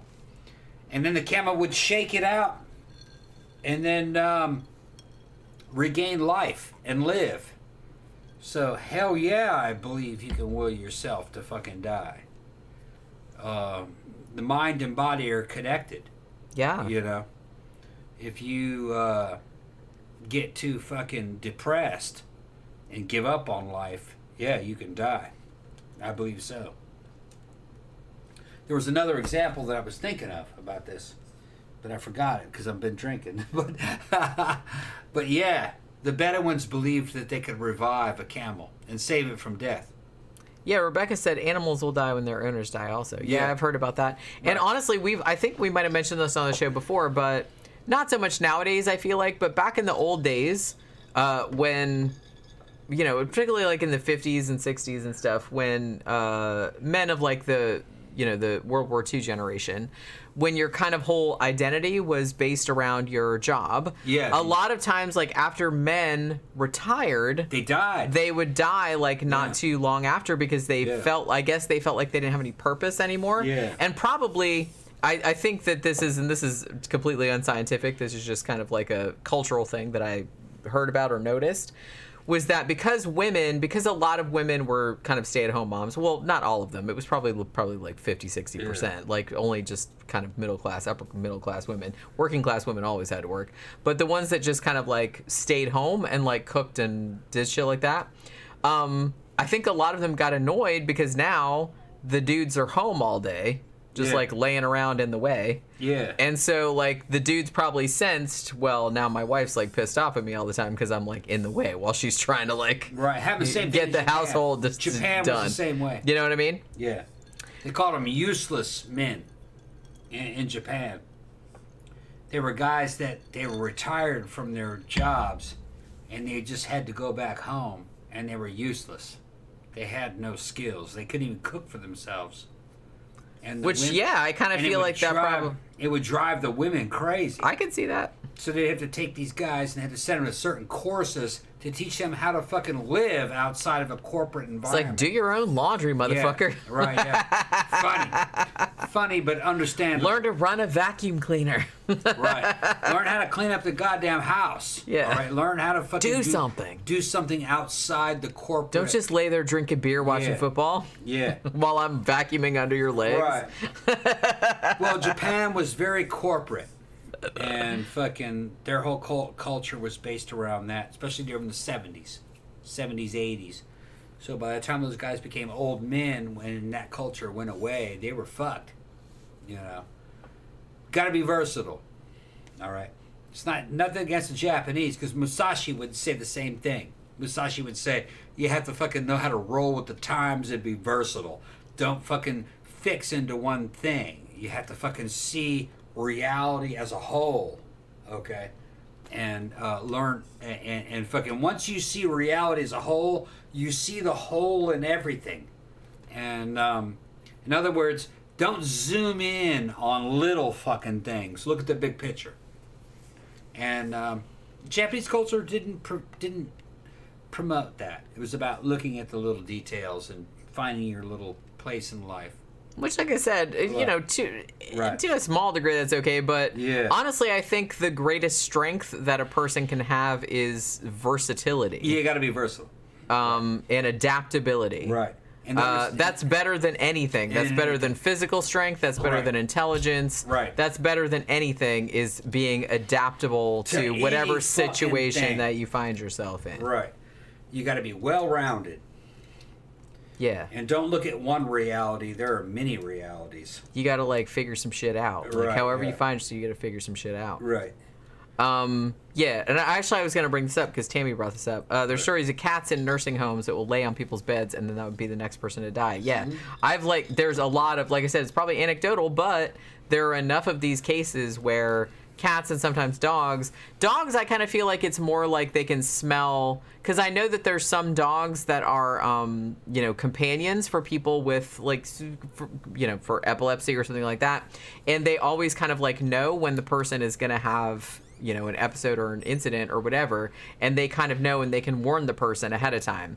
Every story I hear about cats is usually cats know when someone's going to die. Like they'll be in a nursing home, for example. There's a lot of nursing homes that have cats because a lot of, they're relaxing, like to pet them, and, it lowers people's blood pressure having them around. So a lot of them have cats, but when they'll go and sit on someone's bed at the end of the bed, and that means that person's going to die. Yeah. And a lot of people kind of wonder about that. Well, but, you know, it's not crazy to think. And I'm sure that humans have the same kind of, like, sense. It's just that we have this whole, like, frontal cortex that's kind of like, which is good. I'm not saying we need to get rid of that. But I'm just saying that we have this whole other layer of stuff that we have to get through before we get to the stuff that, like, the cats can do. You know what I'm Okay, saying? this is the last time tonight. I got shirts. Canon Studios. Any size you want. Just drop it down. $20 super chat. I got Carol Co. Another studio from back in the day. B Movies. Okay. I got Tyrell Corporation from Blade Runner. Okay, more human than human. Genetic replicants. That's the official logo of the Tyrell Corporation. And then I got Snake Plissken. Of course, that's bootleg as a motherfucker, using a Ford Cobra logo and then the word Plissken underneath it. So if you guys are interested, go ahead and drop a $20 super chat, and then we'll get your information and I'll send you to them. I got 2 of them sold, maybe 3 of them sold already tonight. And we'll get those out. Who was that ordered that? That was... What, Camp Guy ordered one? Camp Guy ordered Next 2. Dimension He ordered 2. Media order. I think it was 2, yeah. Danny Rowling said, where was this British Premonitions Bureau building? They didn't have a building. It was basically just like 3 dudes. I mean, it was a psychiatrist and 2 newspaper guys. I don't even think they had like an office or nothing like that. I think they just kind of like got together at the coffee shop or in the hotel room and like talked about stuff. They just kind of like did everything through the newspaper. They, like I said, it was just a pilot program. They wanted to like see if it would work over a year, and then they were hoping that they could like expand it out. But because, yeah, they had some hits, but they had a bunch of misses as well. And then the fact that John Barker died, weirdly, only a couple of years after the program started, you know, he was kind of the brains behind it, so it didn't really outlast him. Camp Guy said that Carolco had a lot of big movies. That's true, bro. And we're going to get you a Carolco another week. I know you already bought 2 shirts this week, but fucking another time we'll get you some Carolco later on. Danny Rowling said Dr. Sleep film had a death predicting kitty in it. Yeah. And that's like based on real life, because there's a lot of cats that actually do that. I liked Dr. Sleep, especially the long cut of that, the director's cut. It was a lot better than the theatrical cut of Dr. Sleep. Dr. Sleep didn't get the credit it should have deserved. I thought that was a great movie, especially the long cut. I go to the restroom. Hold on one second. Jason says, maybe fit people that work hard all their life die younger after they retire due to lack of routine and structure they've always had. I kind of feel like that it doesn't necessarily even have to do with fitness. I think that if you've lived a long time with a particular structure, and you're very into that structure, and it's kind of like defines your life, defines your identity, and then suddenly you retire and you don't have that anymore, I kind of feel like that's why I'm saying I think adaptability is probably like the greatest human strength to have, because if you get so used to something that when it's taken away, you're gonna like just be in a total quandary and not know what to do with yourself, then that's probably not good. I think it's better to just kind of like roll with the punches and just deal with whatever hand you're given without, and it's, you know, and I know it's very easy for me to say this because I'm like I said, I'm like super anxious and like overthink everything, but I mean, I try not to be that way. I'm very aware that I'm that way, so I try to like mitigate it by being, does this really need to get done today? Is anyone really going to care about this as much as I care about this? You know, I really try to like get some distance from it. But yeah, I kind of feel like it's better. And that's why I'm kind of like, I like that I'm not a person that, I don't really like structure or hierarchy or anything like that. Like, I like having a structure for myself because I like to get certain things done. Like, I'm a very list person.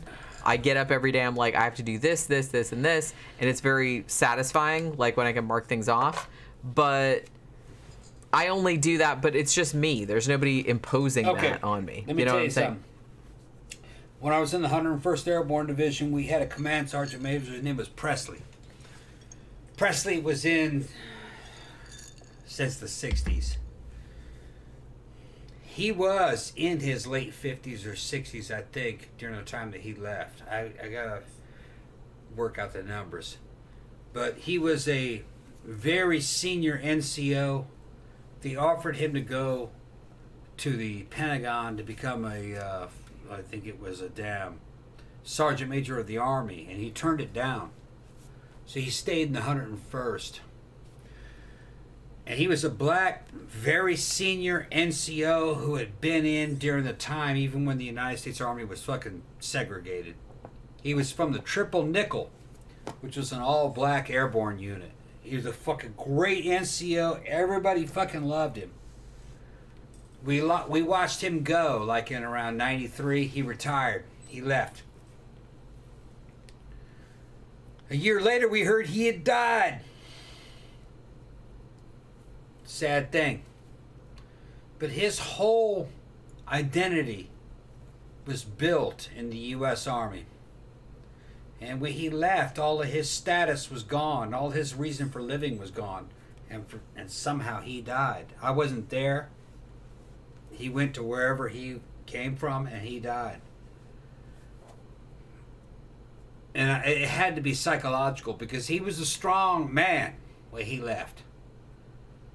But he just couldn't make that transition. That's why I kind of think it's probably not good to base your entire identity on around one thing. I mean, if that's all he was. Well, like I said, I'm not shitting on people that have like structured lives and stuff like that. I'm just saying have something outside of that. Yeah. Have hobbies, have like other things you like to do that you enjoy, because like you're not going to have the structure like you're like after you retire, or maybe you lose that job or something like that, and it's like so you can't like base your identity around that completely. His name is Command Sergeant Major Presley. He was a Southern guy, black guy, and was in the Army his entire life, since the 50s at least. I mean, holy shit. I was like I said, I'm not I do not like structure, I do not like hierarchy, I do not like anything like that. But honestly, I think to myself sometimes I will never live long enough to do all the like projects that I want to do, because I'm one of those people that I'm always open to like new, like if I find out there's some new technology out there, oh, this allows you to do this and that, oh, I could do that. Yeah. And it's like I look into it and I'm like, oh man, I gotta write that down. I don't really do that later. So it's like I have like all these possibilities. Yeah. And I kind of feel like if you have that, that's probably a good thing to do, because I will never, ever run out of shit to do. Like I have 40 bajillion projects that if I lived 500 years, I would probably never complete them. But I think that's better than like not having anything, you know? I think that's better. So, we done with the case? Yeah. Okay. Rebecca says, I have complex ADHD. I wish less shit would occupy my mind. Yeah, I mean, I kind of know that feeling. It's kind of like, I tried to tell Tom one time, I'm like, my brain is like having 100 tabs open at one time that you're kind of like constantly flipping through. It's like that, but like all the time. This is why I can't sleep that well, too. Because it's always, I keep like flipping from tab to tab. I'm like, oh, this tab, oh yeah, I gotta flip over to that. It's just, it's maddening. But I can't do anything about it. That's just kind of like how my brain works. So what are you gonna do? What are you gonna do? You know. Jason said, I agree, life gets in the way. There's always something happening that can entertain the mind. Yeah, I mean, honestly, there's just so much stuff that I like, and there's just so much stuff that I want to do, and there's, you know, so many movies I want to see, so many books I want to read. I was like, I would never get bored if I lived like 100 years or 500 years. I would never get bored because there's so many things I want to do. But you know, but I get how some people, particularly like I said, not so much nowadays, because I feel like that's not really the prevailing attitude. But I do kind of feel like maybe like the World War II generation, particularly men, were just kind of like, their whole identity was based around like being in the military, and then like having like a company, like a corporate job. Then you worked there for like 30, 40 years, then you retired, and then after you retired, you're like, well, shit, now I don't. Presley died now in what? 12 months. That's crazy. But he had been in the Army for fucking 30 years. Because he got used to that. Well, he lost all his status. He lost all his purpose. Yeah, now you're just And like a retired Just guy. like a regular dude. And he's like, fuck this. And he did. couldn't deal with it. He died. But, that was the reality that they understood. That was the reality that they believed in. That's gone now. Your job isn't you. I really like that attitude has gone by the wayside largely. Yeah, it was a limitation. It was. Yeah. I always kind of saw it as a limitation even back in the days because it's just kind of like, that's not... All right. But people were very, very much into kind of structure and corporate structure and official shit and what your credentials said. None of that was real. I mean, it wasn't real in the era of ancient Egypt. You could go back to ancient Egypt and they had all kinds of motherfuckers with credentials. You'd laugh at that. You're like, yeah, okay. Who gives a fuck? Well, that's what I'm saying. I'm very, even from a young age, I was very aware that whatever I didn't really matter that much to anybody else. I was just like, so you know what? I'm just gonna like concentrate on shit that I like and shit that matters to me. I don't give a shit that like if anybody else cares about it or not. I'm just gonna like do shit I like, and I think that's a good way of going about things. Don't get too worried about how other people perceive you or how other people like what status your job is. like what your job is or how other people perceive your status, because that's very fleeting. And I can guarantee you that 99% of the people in the world like absolutely do not care and do not know who you are. So, but in a way that sounds shitty, but it's like it's actually really liberating. Like no one cares. Just do what you want. You can go back to ancient Egypt and they had all these fucking jobs that were fucking high status and shit. All those jobs are gone. Yeah, nobody gives a shit about that anymore. Nobody even knows what half of that means. Yeah, you're a stone worker. Big fucking deal. You can fucking make an extremely square stone. Okay. It's like we have machines to do that now. Yeah. It doesn't matter. We're not making pyramids anymore. Fucking didn't matter. Yeah, I mean, well, I'm not like shitting on people back then because that was like for back then that was a good skill to have. Yeah, but that was back I'm just saying that nowadays we don't need that. Everything is fucking changing all the time. That's why I said adaptability. Yeah, you got to be adaptable. That is the greatest human strength, adaptability. Yeah. Danny Rowling said, "What is tomorrow's movie review? Tomorrow's movie review is Death Walks on High Heels." I don't. Luciano Ercole. We haven't seen that one yet, have we? I've seen it. You've seen it? Okay. It's my Giallo. Okay, it's my Giallo July. Okay. My Flickers of Fear thing. All right. Yeah, you don't watch those with me. No, I didn't see that. I just watched those by myself. Okay. Yeah, Death Walks on High Heels. All right. That's the one. And then on Saturday, I don't remember who it was that kept bugging me about doing Disco Path, but I did do a review of Disco Path. So that's going up on Saturday. Okay. Not exactly a Giallo, it's more slasher, but it has some Giallo elements, so I said, okay, I'll allow it. Yeah.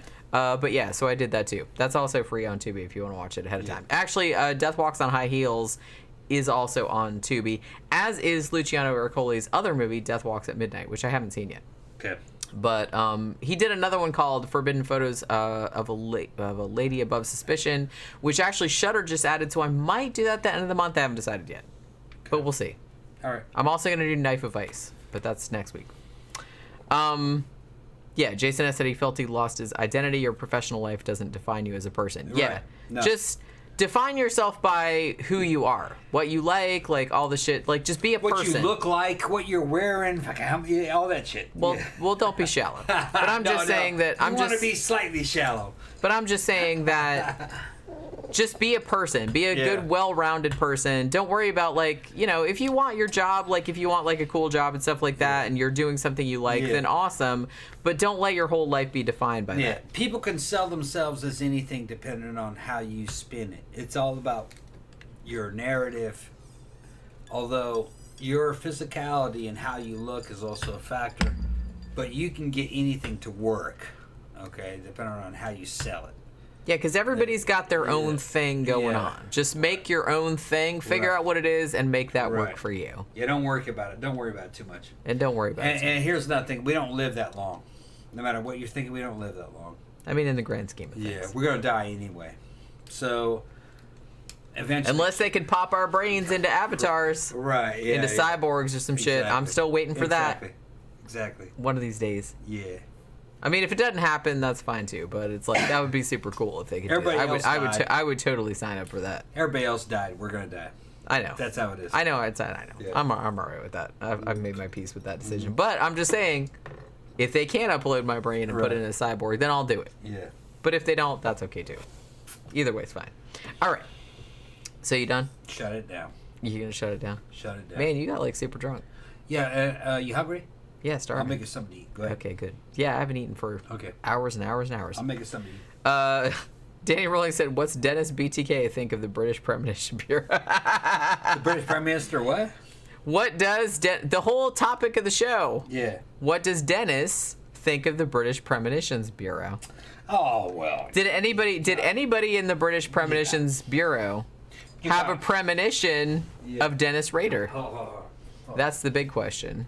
Probably not, or they would have mentioned it. Oh, Dennis. You gotta understand something. Uh-oh, here he is. People try to make money and try to make a job for themselves. You know, that's all it is. And I don't want to talk about it. I'm too drunk. I'm too drunk. He can't do it. Aw, he can't do it. Well, no one predicted you, Dennis, did they? You're super special. Fucking Dennis Rader.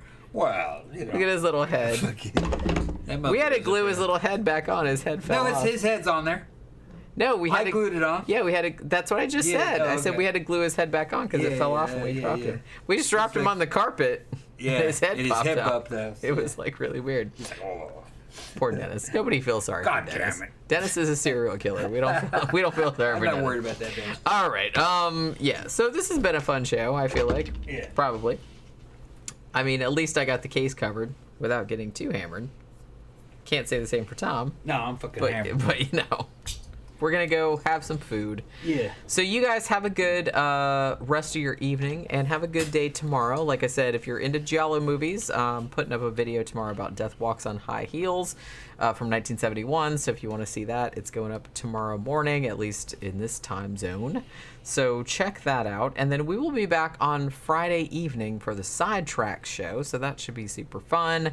And also on Friday morning, we're putting up a review of Francis Ford Coppola's, one of his first films, Dementia 13, which we just recorded earlier. So that should be fun also. So we'll see you guys again on Friday evening. Thank you for dropping by. Thanks for Super Chats. And we will see you guys on Friday night.